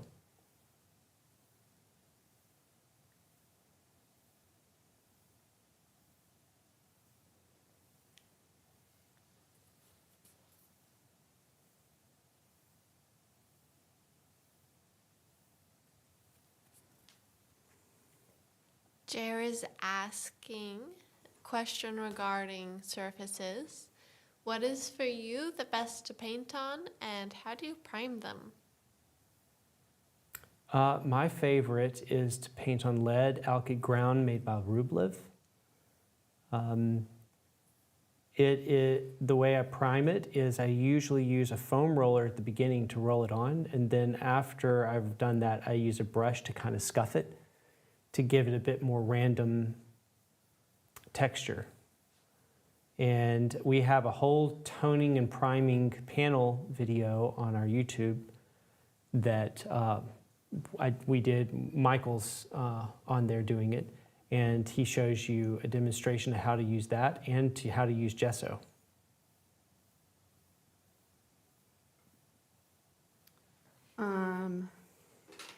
My favorite is actually Golden Brand acrylic gesso. Simply because I have not used a lead ground before. But I find that Golden's acrylic gesso is honestly a really good quality acrylic gesso. And thus far, I've been happy with it. It kind of has ticked all the boxes for me in terms of its like texture and sort of like viscosity and thickness, and it's very easy to manipulate and get the impression of different textures within it, which I like.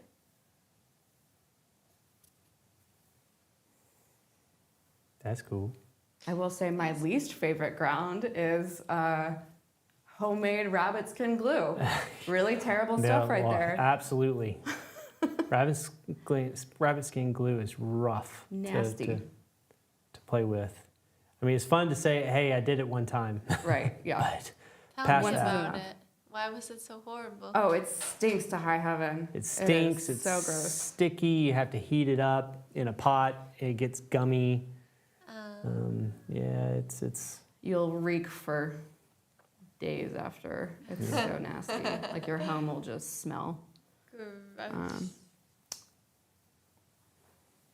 Yeah, it's fun from the perspective of like learning what artists throughout history had to go through.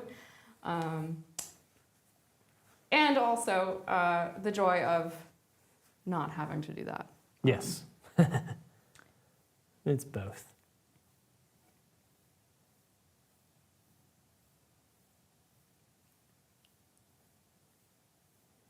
Proud of you for doing it, though. It's awesome. Oof. Evie is Yeah. quite the experimenter. She's a bit of our scientist. Mad scientist. Yep. DIY girl doing it all by herself. I love a good DIY. It's true. Yeah, I think sometimes in regard to materials, I think it's important to play around like that, you know, and just build a respect and a deeper understanding for the materials that we work with and where they come from. I think that's incredibly important, not only as an artist, but also just like as a human being, exercising that respect for what we have. Yep. I like that.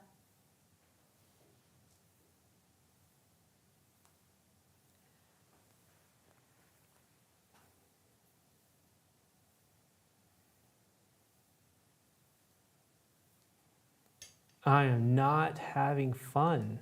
What? I'm trying to change it up. I was gonna say I don't believe you. I thought that you had come across a catastrophe. Something was going horribly wrong. Nope. I was concerned. I was just trying to keep everybody on their toes. Plot twist. Because I was thinking in my head how much fun I'm having, and I was like, I can't say it again. So Nah, you can say it. I'm having so much fun. You should say it. You know, if you're good, you feel good vibes. You gotta put that into the world. It just creates more goodness. I'm having so much fun, everybody. Woo! Woohoo! Here's a question. We didn't know the name of it, so we probably won't know this either. But do we know the year that the green painting was painted? That might be something for the audience. Another challenge. Yeah. Help us out, guys. You have the title, or they have the title there. Go check and see, because I really don't know. And then another person is wondering. Oh who my the gosh, painter wait, of the can I floor- interrupt you? Yeah. I'm so sorry. I just want to applaud Louis because Oh yeah. for knowing the date of a painting right off the bat. The piece that he painted yesterday, was it yesterday or 2 days ago? Yep. Um, Vermeer's he Milkmaid. guessed just totally random off the top of his head and got it right down to the year. Down to the year. Nice. Yeah. What year was it, Louis? 1657. Wow, you just guessed. I did. I was like, let's just like try to guess it, and play like Price is Right, because we were trying to guess the day, or the day, the month. Yeah, what the day month, was it painted? and the year and the second. What time of day was it finished? So it was a Tuesday, and it was a rainy day outside. He signed it in the evening, just as the sun was going over What the was he horizon. thinking about? Yeah. Oh, he was What did thinking he have about for lunch that day? He was thinking, at least my wife's not going to hate me because I don't have her pearl on somebody else's face in this painting. That's what he was thinking. Did his wife get mad at him for painting? No, pearl but I just earlier? know it was his wife's earring for the girl in the pearl earring. So I don't know. That'd be kind of a funny backstory. Oh, I mean that's part of the like mystery, because it was his wife's earring, Right. and they kind of wonder if there was something going on Ooh. between them because of that. Because she also has a seductive look on her The face. little girl? The girl with the pearl earring. Yeah. It's not Yeah. seductive, is it? Well, back then it was, because her mouth was open. Yeah. That was like very super racy Yeah. back then. Yeah, that is sort of the come hither look.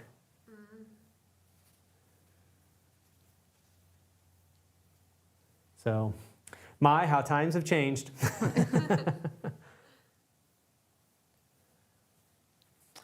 Jer comments, thanks. I think I'm gonna skip the rabbit skin glue then, because I was considering on trying it at some Oh, point. well, yeah. You know what? If you do try it, best of luck to you. Be Yeah. warned. Just say, you try it for the purpose of having a war story. Yeah. Open some windows. Yep.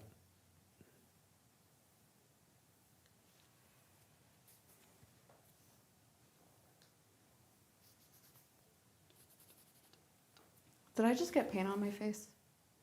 I don't see it if you did. Okay, cool. You'd be shocked how often it happens.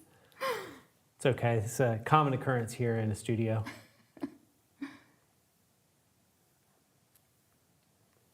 Oh, Arjit had commented, it's 1:30 a.m. here and I gotta go watch the cricket match tomorrow. Who's It's the playing? World Cup happening in India this time. So I bid adieu and happy painting, everyone. Well, have Good fun watching your night. match. Thanks for joining us. Yeah, that's amazing. And good luck to your team. I hope they win.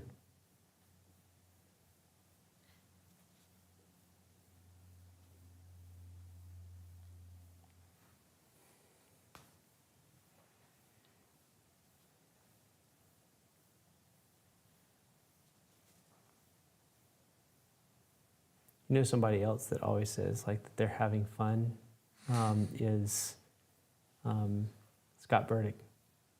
He loves, you just see his joy when he's painting, and he always like, this is just so much fun. and I'm inclined to agree with him. Yeah, watching him paint alongside Suchitra at Portrait Society was pretty awesome. Oh yeah, that's right. They made a really cool team painting side by side. Yeah, I had lunch with Suchitra later, the day the Portrait Society ended, with her and Pramod and my mentee, Soumya. And we had so much fun. It was such a lovely lunch. And it was the first time I've really had a chance to have a good, long conversation with her. It was really nice. So I enjoyed Yeah, both of she's them. really, I talked to her briefly, but yeah, very sweet. Very earnest. Mm-hmm. Such a good word. Ernest. Descriptive word of her. So, and you have several friends that are from India that you've gone there and visited them, and you keep up with them. I have, yeah. Yeah, and I actually talked to Pramod about being in India right at the start of the pandemic. Ooh. Like online or at the Portrait Society, you talked to him about it. At Portrait Society, yeah. Also very, very sweet guy. Yes, so nice. Yeah, right before COVID broke out, my fiance and I went to India for my friend's wedding. And thankfully we got back to the States okay. If we had stayed in India 2 days later than we had, we would have been stranded. We would have been stuck in lockdown. It was really surreal. Beautiful. I cannot wait to go back to India someday. I have never seen such a vibrantly colorful place before. And I mean that both in like the spirit of the people and also physically, like there's just everything is colorful. Absolutely gorgeous country. Have you, I think we've talked about this, but you've not read the book Shantaram? If we haven't talked about this, I have not. must read the book Shantaram. I think you'd really enjoy it. It's just a novel that's, I think, like very loosely based off of a few true events. Don't know what, don't ask why, what, and I don't know. But there's some events in it that I think influenced the book. But it's basically about this escaped convict from Australia who was, I can't remember if he was like wrongly accused or something, but got out of Australia and then was a fugitive to India and started over again, but became a sort of a medic for people in the slums because he knew first aid. And then it was basically his being sought after by a sort of a mob kingpin in the area. And it's basically about all of his endeavors in India, but the description of India and the culture and the personalities of the people, it's just so lovely and beautiful. And I think you would find it to be, like, it made me want to go to India after reading the book. That's how That's awesome. Yeah, I'll have to check it out. good it was. I'm very, very slowly chipping my way through a book called A Fine Balance that is also set in India. Nice. What is that one about? Gosh, kind of a number of different things. It jumps around a bit between several kind of main characters, which I love as kind of like a writing style and plot device. But it largely follows a boy in is it Calcutta? Or he's from Calcutta. You know, and he's a young guy, maybe like 18, and follows him just sort of navigating life. And paints a really heartbreakingly beautiful picture of India and just of the proximity of wealth and poverty. Yeah, it's a great book. If anybody out there is needing a book to try, highly recommend. I've been trying to read more. I'm not always great at holding myself accountable for reading very often, but I try to do it like a little bit every night before bed. Kind of helps my brain wind down. Such a good practice.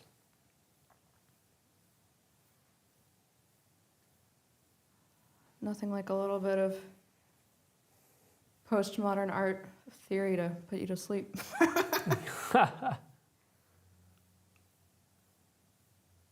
I'm mostly kidding about that.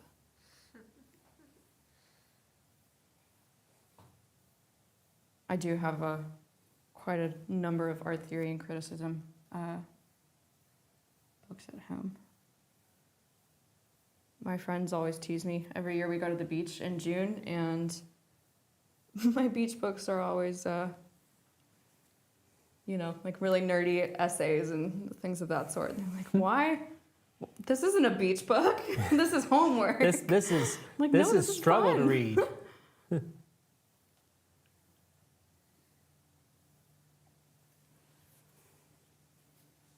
To me, it's fun.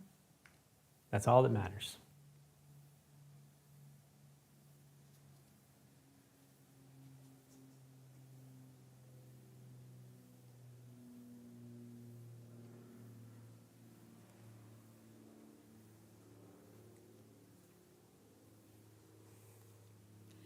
Harriet gave us the date for the painting. Ooh. The Green Girl. She says, Royal Academy of Arts, 1891, by Harold Knight of Laura Johnson, who became Dame Laura Knight. Nice. And Daniela comments, tonight I'm painting with you, the red-haired girl. I am mainly using cadmium orange, viridian, and cobalt violet, white and black on paper prepared with acrylic gesso. Greetings from Italy. Nice. Greetings back. Oh, I miss Italy. Wish I could teleport there right now. Go eat some gnocchi. Yeah. I found a recipe that I might make for our little Halloween gathering. Mm-hmm. That is a pumpkin gnocchi. And Oh, it- wow. Yeah, do that. Love that idea. For anybody out there that doesn't know, I love cooking. Love, love, love it. Feel like the kitchen is like a second studio where you can go and relax when you're not in your studio. If anybody out there has the same love of cooking that I do, you want some recipes, I would love to give you some.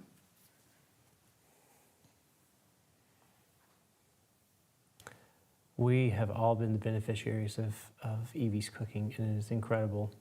So and we're having a Halloween party, and between Evie and Carmen, we're gonna have such amazing food. Yeah, Carmen's a killer cook. Yep. And baker. Oh she made man, these she could do cupcakes it several all. months back that were Dynamite, life-changing. right? They were dynamite, right? Yeah, So and they good. were gluten-free. Mm. Like you would All never the guess. things. They were, you didn't miss anything. They were so good.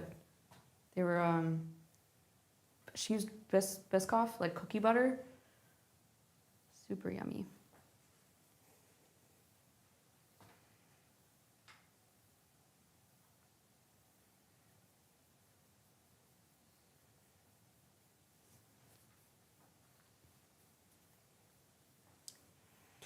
I want to know if anyone out there is actually trying to do the challenge, and I can't wait to see it on Discord. So post it on Discord, but I want to see if anyone's doing this style of challenge where you're taking the color relationship you have and changing the whole painting palette and see what it looks like.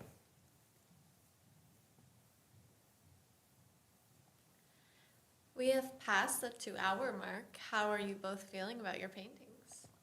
I'm actually really excited about it.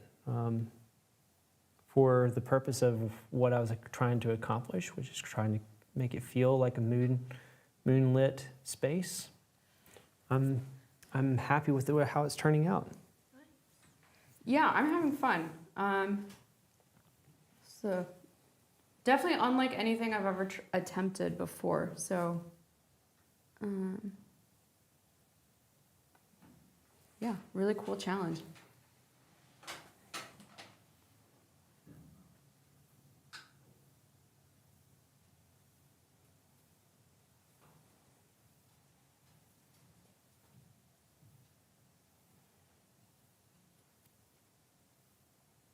We have a comment from Ambarish. I'm from South India. If you ever make it here, my studio space is open to host you all and create together. Oh, Painting a self-portrait in the style of Rembrandt right now with a blue palette. perfect. That's awesome. Can't wait to see it, and I would love to come visit. Yeah, careful what you offer. Might just take you up on that. Evie's gonna hop on the next flight over. Yeah, see ya in 20 hours. That is a long flight, let me tell you. Wow, I can't imagine. Well worth it though, for sure.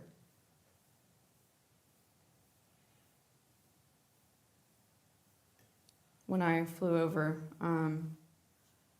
gosh, where did we connect? I think we connected from Zurich, and I actually went into anaphylactic shock on the airplane. Fun story. Really not fun time. Thanks a lot, Lufthansa. Obviously I was okay, but yeah, we landed in Chennai, in Tamil Nadu, and the culture shock that I experienced in that moment was so unlike anything that I had ever experienced before, in the most beautiful way. Definitely itching to travel. I think it's so important for artists to travel. When they can.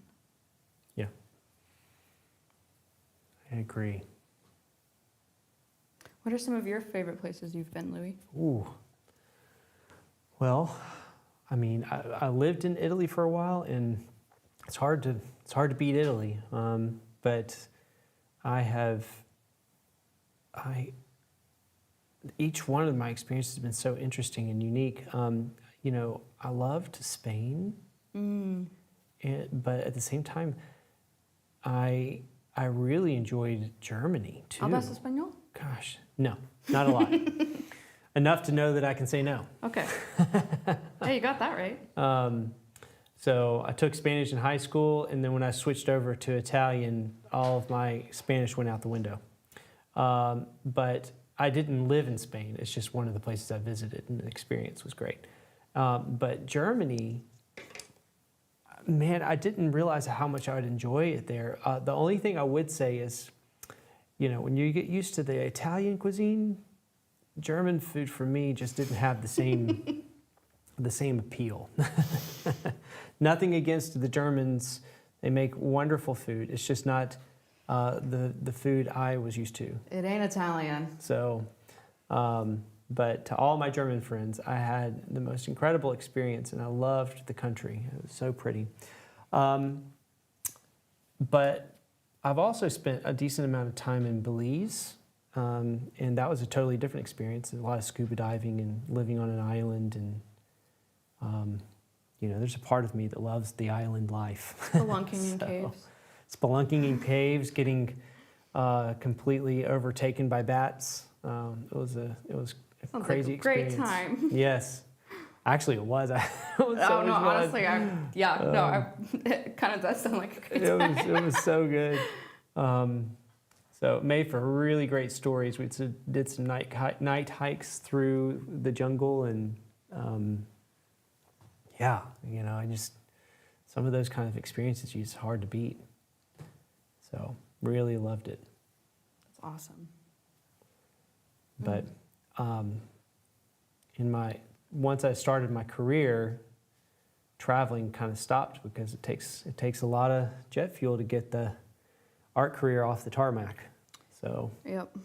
so I spent the next 10 years working on my art career and my other businesses, and so I had to stop traveling for a while. And I've traveled a bit for teaching. You know, went back to Italy and taught at Florence Studio, and you know, I went to see my brother in Amsterdam and took my wife to Paris and Amsterdam. She went with me, or met me after I taught, and we had a blast. And then I was going to go back to teach again, and COVID hit, and so I had to cancel my workshop.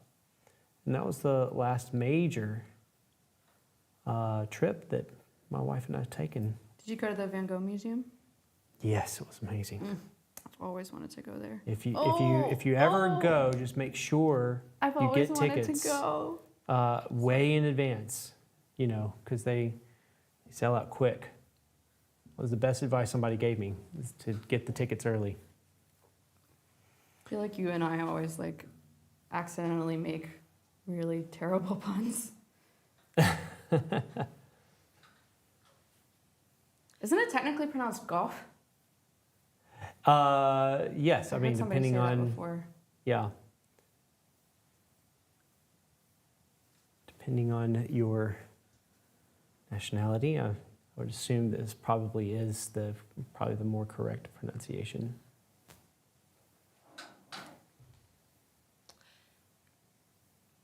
Evie, you did get a response. Ha ha ha, most welcome in 20 hours. I grew up in Chennai, by the way. No kidding. Can totally relate to the culture shock, because I experienced the same thing when I went to Europe. Oh yeah, absolutely. I guess, well, depending on when you were born, I guess back then it was Madras rather than Chennai. When I got there, I had some of that history explained to me.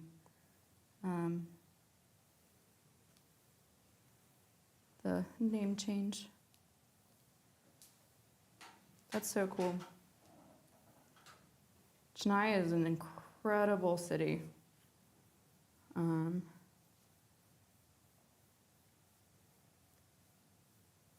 Let me tell you, I have so much respect for anybody who drives a vehicle in that city, because that is intimidating.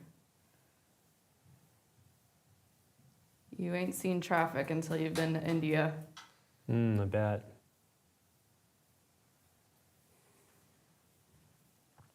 It's like a whole different level.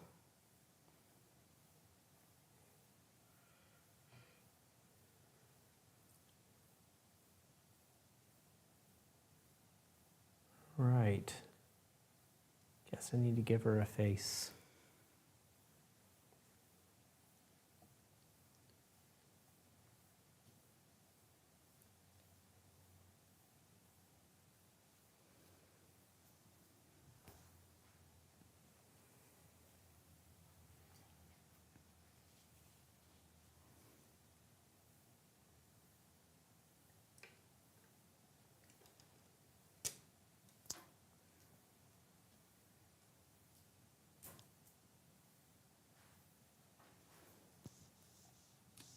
My brushes fell on the floor and I didn't realize it. Watch out for Rosie here. It's a thing. Has she ever gone after your brushes before? No, the only thing she likes is her toys and my socks. So if I'm trying to put my socks on, she'll try to grab them because she thinks I'm playing. But So cute. aside from those two things, you know, she doesn't even really go for a lot of the other stuff that normal dogs go for. But we'll play with her toys every now and again, and she does love that.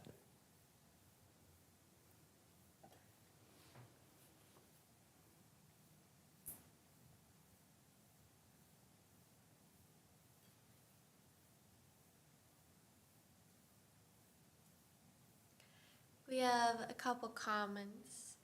Faye Kelly comments for what they're painting. They did Vermeer's Milkmaid and Hockney colors. Cool.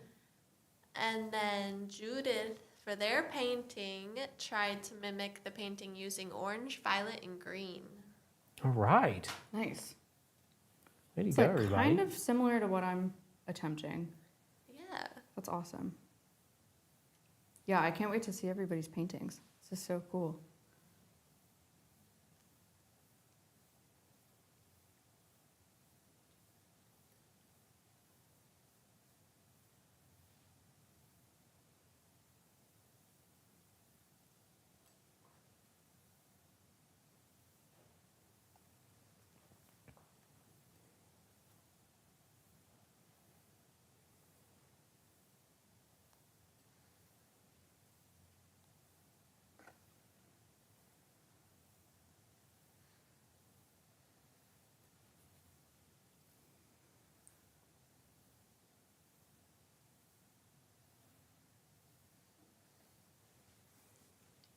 Are you doing the head now, Lewis? Mm-hmm.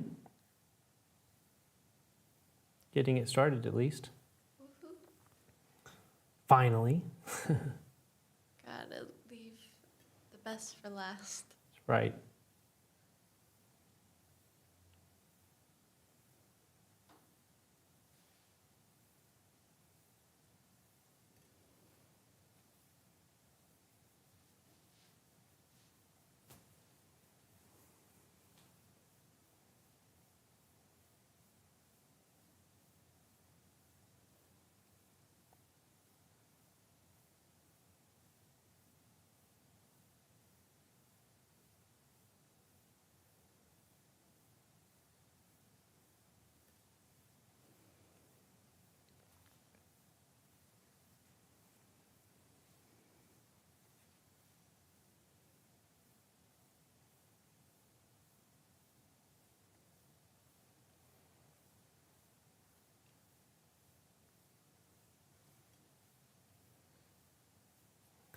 I always like to leave that carrot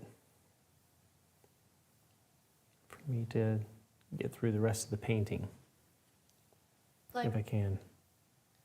a treat? Yes, like I always say, like the carrot at the at the end of the horse, so that he keeps moving forward. Okay. So it's like my reward at the end if I can get all the other stuff done. Then I get to put this in, you know. So that's kind of like, The incentive. yep, the incentive.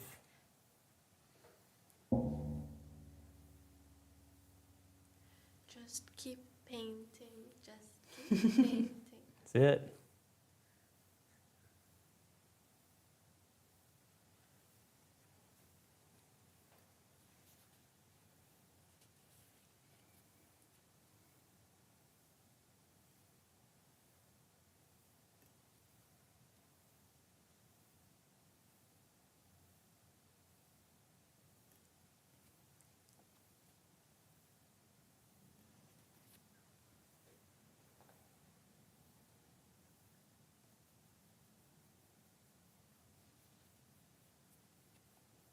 You was mentioning earlier she hadn't stepped back. I need to like step back here in a second. All of a sudden the whole thing is like, oh, it's completely off.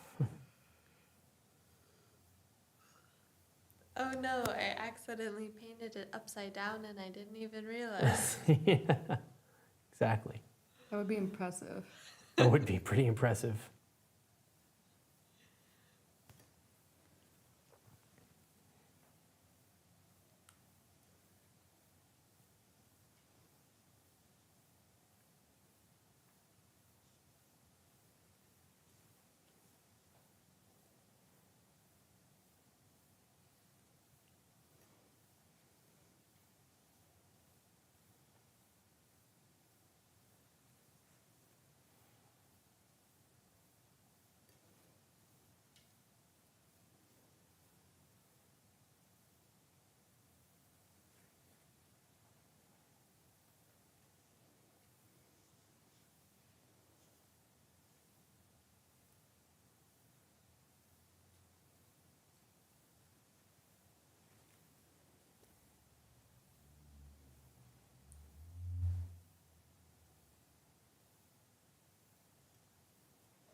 Skin tone and cool light. It's a fun challenge.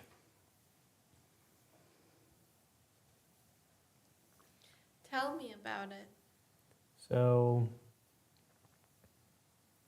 the best way to approach it, I think, is to go ahead and paint a little bit of warmth into your painting, and then use that warmth to then add a bit like what would have been the skin tone color, and then shift it into the blue that's being influenced by the environment.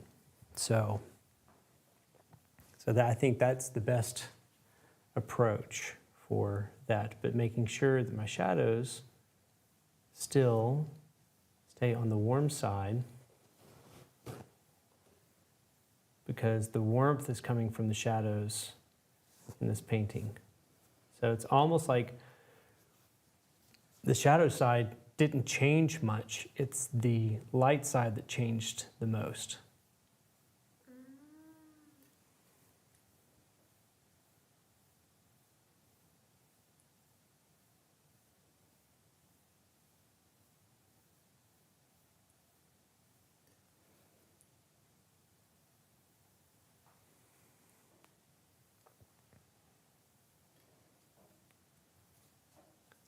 So just pushing and pulling those darks around.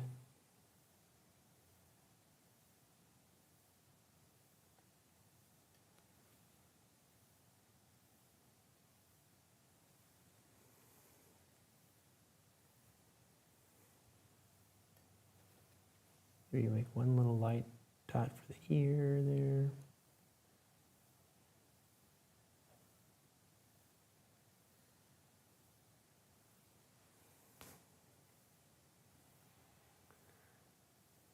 Well, after 2 hours, I feel like this is starting to shape up. It's looking good. I feel like it'd be hard for me to change the time of day of a painting just off of the top of my head. So I think you did a good job. Definitely was a lot of fun to do. I love this challenge. I'm glad it's turning out, you know. Because it's one of those things where it's like, I haven't done this enough, I don't know. Maybe it won't turn out, who knows? And it is, so. That's a good feeling.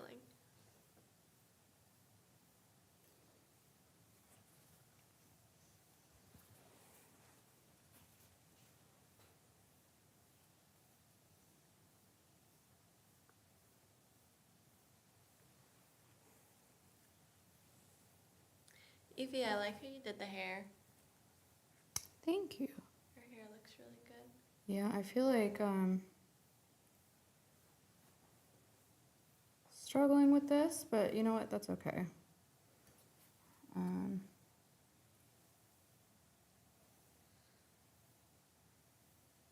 Yeah, I didn't even think about it, but it seems like it would be hard to get skin tones with those Yeah. color mixtures.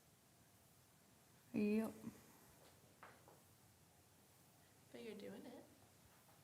Doing it like a boss. That's awesome. Well, thank you.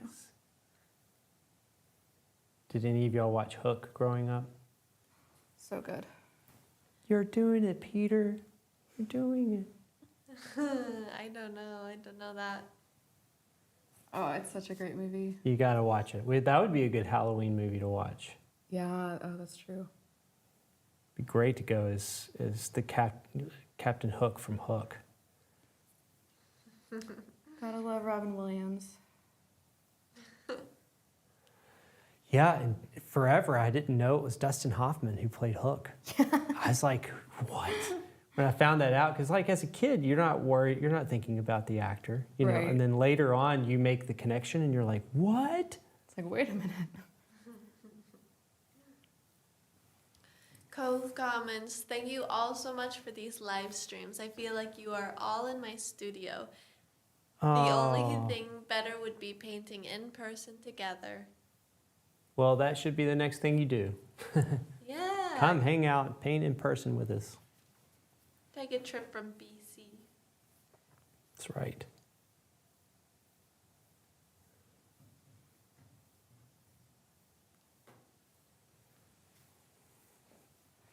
Oh, I didn't put any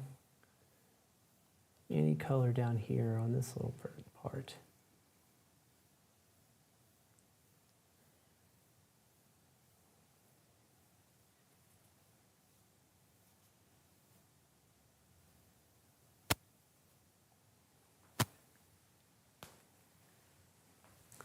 All right, now the fun part now is I'm going to push the dappled light broken color relationships a little bit.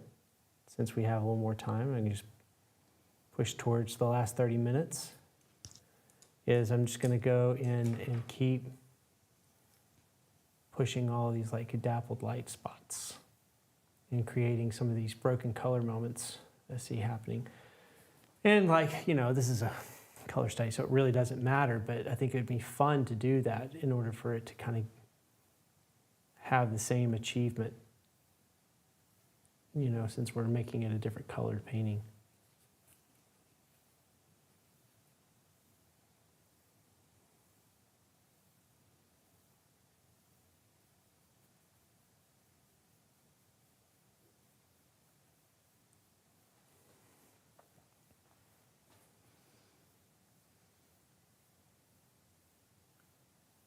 This is the first time I've ever attempted to do a painting without using white. So proud of you, Evie. Do you have regrets? Don't say that yet, please. You haven't seen my painting yet. I'm sure it's lovely. Well, I'm learning, so you know what? In that way, it's going well.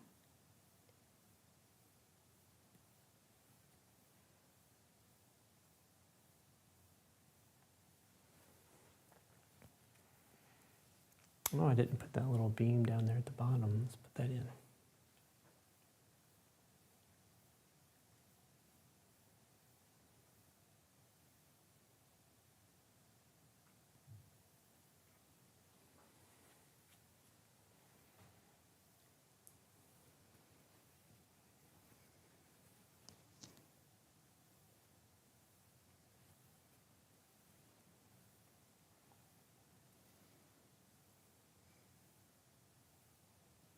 Change it up, folks. Give yourself some chances to try something brand new. Face those fears. James comments, still got a ways to go on my trumpeter. This palette is inspiring. Nice. Which is Viridian, Cad Orange, Violet, Black, and White. Nice.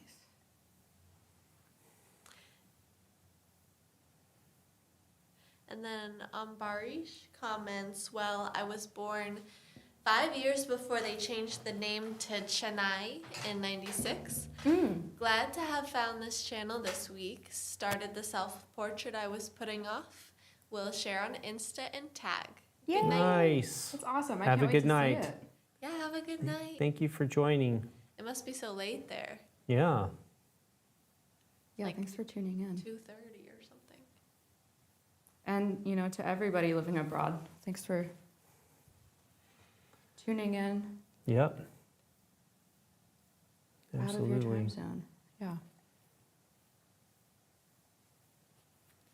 See if I can add just a hint more blue.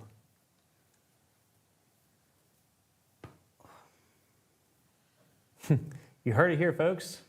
Evie. Anybody out there a chiropractor? Yeah, sorry if I don't know how much my mic is picking that up. Oh, it's not Very bad. well. Oh, Very well. No, I'm sorry, it's not. guys. It's not bad. It's not bad. I just bet it is picking it up, but that's no big deal. So what, I don't know, for some reason when I hear that sound, it's satisfying to me. I was going to say that too. It's kind of like, it feels like stress relieving a little bit. Yeah. Feels like I feel when I pop something, and I'm like, oh, that was amazing. I know not everybody likes the sound though, but that's okay. Honestly, I used to hate that sound when I was a kid growing Really? up. And yeah, my brother would crack his knuckles a lot. Ugh, just freaked me out. But now, I don't like to watch it happen, but I think the sound of it is not bad. yeah, I think I don't know, now as an adult that has a lot of musculoskeletal issues, I'm kind of just, sometimes you got to do what you got to do. That's right. Yeah. Louis has a pull-up bar installed in the next room, and we take turns like stretching on it. Yeah, man. So nice. I hang on it. Well, I try to hang on it every day. Lately, I've been out of practice, but typically I like to hang on it and do like a minute or two hang, which is hard. I heard a friend say that's what you should do, who's a physical therapist, and they're like, just do it for, if you can get up to 2 minutes, that would be really good. I'm like, okay, all right, that should be easy. I tried it. I was like, holy cow, this isn't easy. Yeah. This is hard.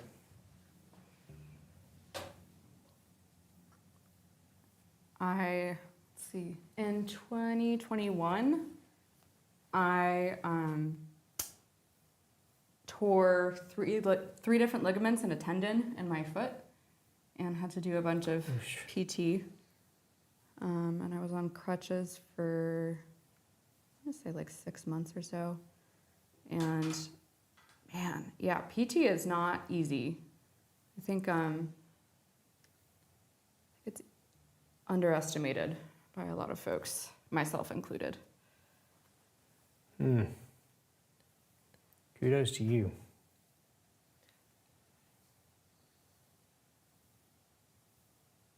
Yeah, it's easier to appreciate everything that our bodies can do if you've ever experienced what it's like when they don't work right. Yeah. Put it that way. Very, very grateful for Everything that is working. everything that is working. Yeah. Even the things that don't always work, my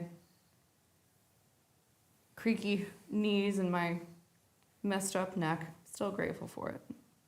That's a good attitude to have.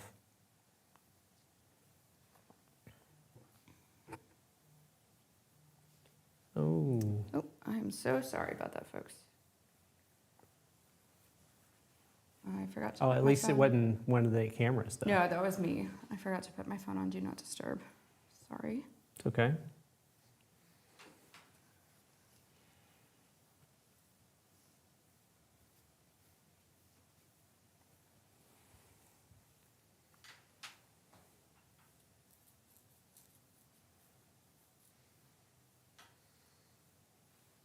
All right. What time we? 4:35. We're in the final stretch.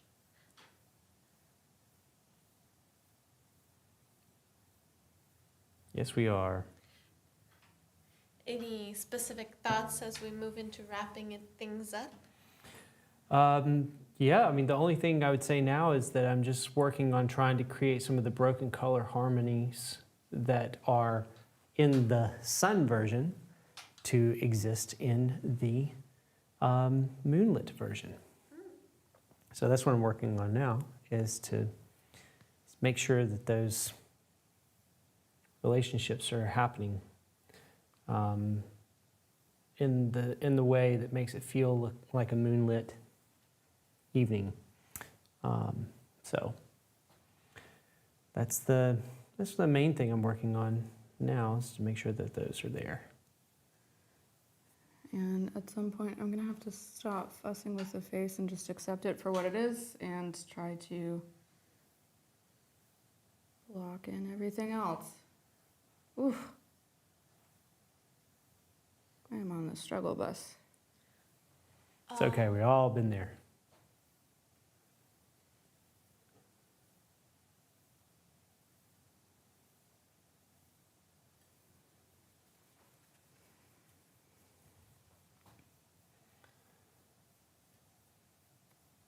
I feel like I can keep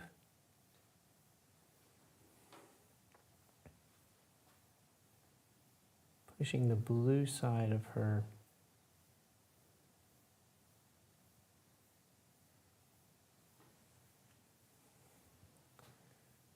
dress.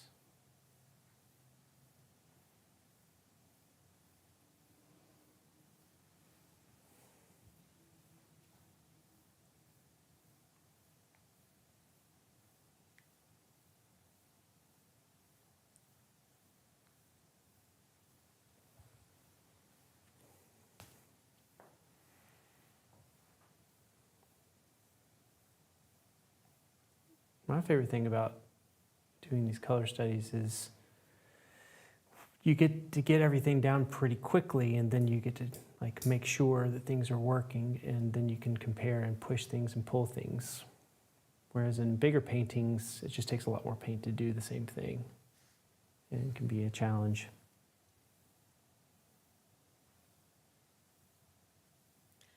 I get that. I feel all my color studies fall into place so easily, and then I move to the bigger ones, and it's like, What the heck happened? what's going wrong?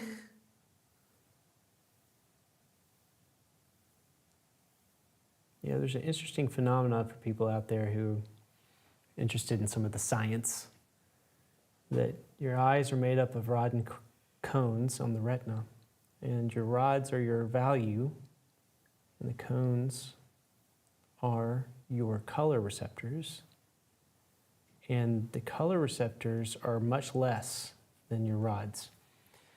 And what often happens is our focal point has most of those cones in them. And so when we're working on small paintings, we can see the color better because it's like stepping back, but it's already small. We don't have to step back. And so because of that, it's easy for us to make good color studies, but then when we put it to the big painting, it's in our peripheral, like the whole painting is. And so it's really hard for us to gauge the color better because it's so big and it's actually taking up more of the cone, the rod side of our eyes than the cone. That's so interesting.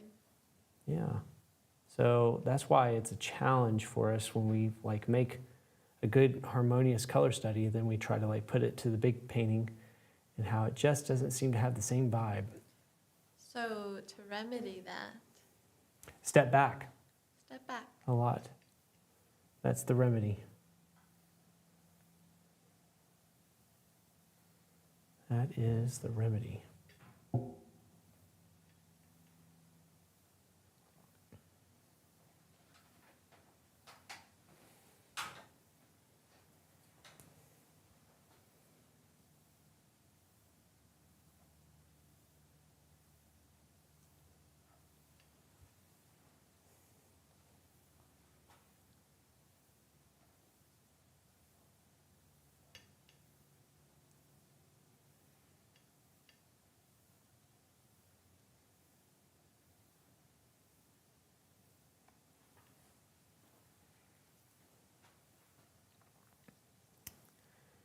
A little dark note over here.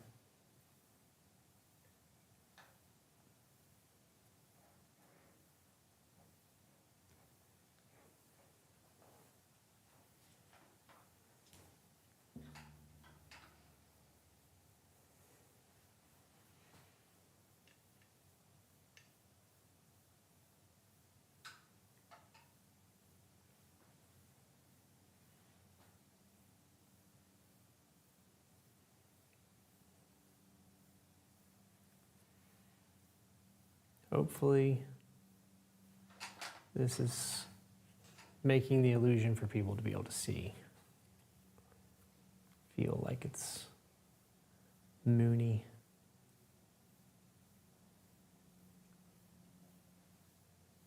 I want so badly to do a night scene. It's on my list. Really hope everybody gets a chance to see it.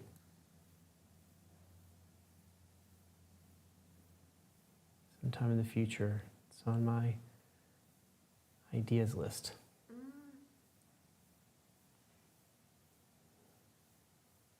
I already have a couple of thumbnails going on it.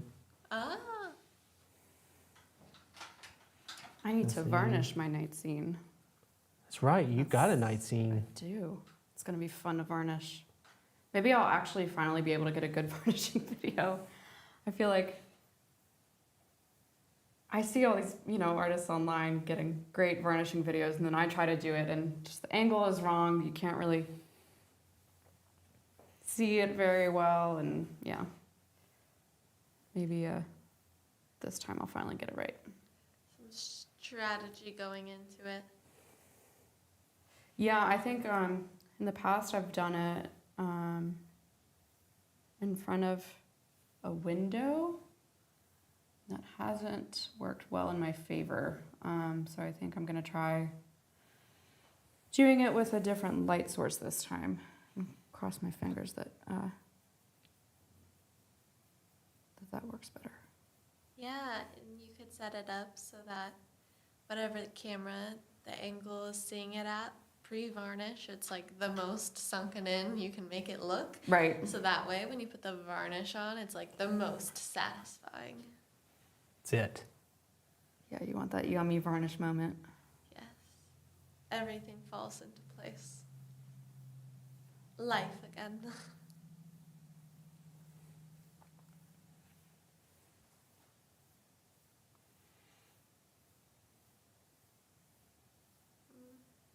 Keep running out of all my white.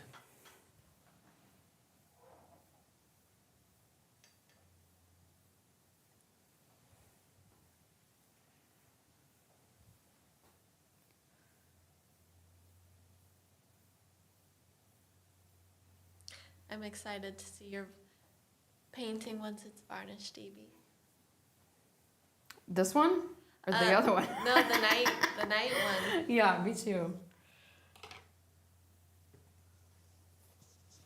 Yeah, I'm excited to varnish that. And frame it. My frame for that arrived yesterday. Ooh. And I got a really, really gorgeous frame from Masterworks that I'm excited about. That's cool. That is cool. Yeah, Tina saw me coming in yesterday and I was like carrying this big frame box in one hand and like trying to balance my cup of coffee in the other without spilling it all over myself. That takes Shockingly. skill. Huh? Said it takes skill. Oh, yeah. Ain't about taking 2 trips. Yeah, exactly. Not me. I'm always like that with my groceries too. Like, my fiance always teases me because I'll just like load up all of my arms with all of the grocery bags to try to like get it all in one run. It's like, babe, why do you do this to yourself? I get it. I wanted to do that last night. I sat there and I really thought about it, trying to strategize. How can I make this happen? But I had to accept that it was not possible. I think it's a byproduct. My old apartment that I used to live in was on the top floor, and it was the apartment in the entire building that was furthest from any elevator. So like, for grocery shopping and carrying groceries, it's like perfectly horrendous. Because I have to walk like, crazy amount to get from my car to my front door. So I would just load up like all of my groceries so that I didn't have to make more than one trip. I just kind of still do that. Force a habit. Well, I think it's a good habit. Living in New York, you got to get used to like just carrying as much as you can. Sure. So that just reminds me of back in the New York days. Ye olde New York days. Yes. Do you miss New York? I miss aspects of New York, yes. But the amount of things that I love about being here definitely counterbalances that. I don't ever think I'll want to live there again unless for some reason I won the lottery and could just enjoy all the good things that New York has to offer. Because you have to make a large sum to not feel like you're in the rat race and just living paycheck to paycheck because of rent. Yeah. So, but no, there's too many things I love about down here that, I don't know, remind me of home. And, I'm a country boy at heart. I've lived in many cities and enjoy it. But I think at the end of the day, I've found that country lifestyle still, or at least the suburban lifestyle has been nice. For all the people who have criticisms of it, there's parts of it that I found to be good. Sustainability, at least. There If you you go. could live anywhere, ideally, do you have like I would like to live there kind of place? Well, I will say that when we chose Raleigh, we threw a map out on the table and said, okay, here's our opportunity to live wherever. And we did a lot of a lot of soul searching of what was valuable to us. And then we made a whole list, and then we started to find places that checked the boxes. And it's just at the time, Raleigh checked the most boxes. And so for that reason, I feel like I have chosen a place that if I could live anywhere, I would want to live here. The only difference is if I could have family here. Well, your brother lives here. Exactly. Yeah. My brother lives here, and that part has made it wonderful. And one of my best friends from college lives here. And those two things have made it huge. It's been, and we've developed a community here. So all the people that we have here is really great. Yeah, I remember when I first found out that East Oaks was here. I was like, wait, what? Yeah. Yep. I think Erica and I have talked about that before. Erica and I are kind of like we're the local contingent, I guess, Yep. of East Oaks. And yeah, I mean, it's a beautiful place to live. But remember, when I first found out that y'all were here, I was just like, oh my God. Yeah. Well, if you live in any place, you're disillusioned by its beauty or how well it's coming up to. Sometimes just kind of why here, Right. But, you live in a lot of places, you start realizing you kind of come full circle of what is valuable to you. And then you start realizing, those things that I thought were cool and novel aren't the thing that I actually value. And, we love that we're near institutions. We love living. I could consider myself politically a moderate. And because of that, I feel like I wanted to be in sort of a melting pot area that had both ideologies. And we wanted there to be a museum close by. We wanted to be close to other institutions. And education institutions where the academia was a thing. We wanted to be a place that had an international airport that could make it easy for people to come in and out. And we wanted it to be on the East Coast for the purpose of it, having a lot of our collector base and art networks, both for artists and collectors. We're on the East Coast, so that part was nice. So yeah, there was a whole lot of reasons why we felt that it just felt right. That's awesome. Yeah, I think growing up here, I think as a teenager I had a lot of disillusionment about living here.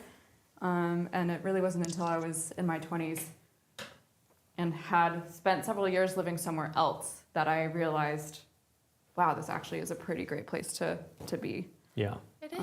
Yeah. It's really, exploded too, Oh God, yeah. I mean, so I'm actually technically third generation to this area. My mom and my grandmother. My mom grew up here. My grandmother lives here, and the amount of change that they have witnessed in this area is just mind blowing. Yeah. My mom tells me stories about what this area used to look like in the 1970s, and I can't even fathom it. Oh, I bet. Just how much more vast the wooded areas used to be here locally. And back then, Cary didn't really exist. Yeah. So yeah, definitely a different landscape. Well, everyone, So we're on that note, we're starting to wrap it up. We're at the last 10 minutes, so I'm going to go ahead and start wrapping it up here. But thank you again for joining us. This was such a fun exercise, trying to change the whole feeling of a painting using a different color palette, a crazy color palette. Tomorrow, we are going to be working with black and white. So take your favorite painting, turn it to black and white, and try to imagine the color in the painting. Landscape was a great way to do this. There's many famous painters who would do this. Thomas Moran would be one of them that comes to mind, who would actually go and paint black and white scenes, plein air, so that he could paint them quickly. And then he would take them back, and he actually appreciated imagining the color and making them very vibrant. So, so tomorrow, that's what we're going to be attempting. We're going to be attempting, you can use whatever color palette you want. This is not a limited color palette. You can make it a limited color palette. In some instances, it might help you choose colors better. Think about emphasis and all those things. So find something to use, bring it to the table, show us what you've been working on in Discord today. We want to be a part of that conversation. By the way, all of this aside, you know, this is something that everybody says, but I just want to go ahead and reiterate it. This is free for everyone. We've worked very, very hard to put this together. I'm trying to sacrifice a whole month to be able to put this together for y'all. I'm not asking for anything in return except maybe just a like that is free for you to do. All you have to do is click it, or the subscribe button, or the bell. Any of those and all of those. You've already done wonderful of making comments, but those things help so much in us reaching our audience. So I hope that y'all have done that. Do it to every video if you haven't yet. It helps in immense ways. So thank you again. We look forward to seeing you tomorrow, and have a fabulous evening and happy painting. Bye, everybody. Thanks so much.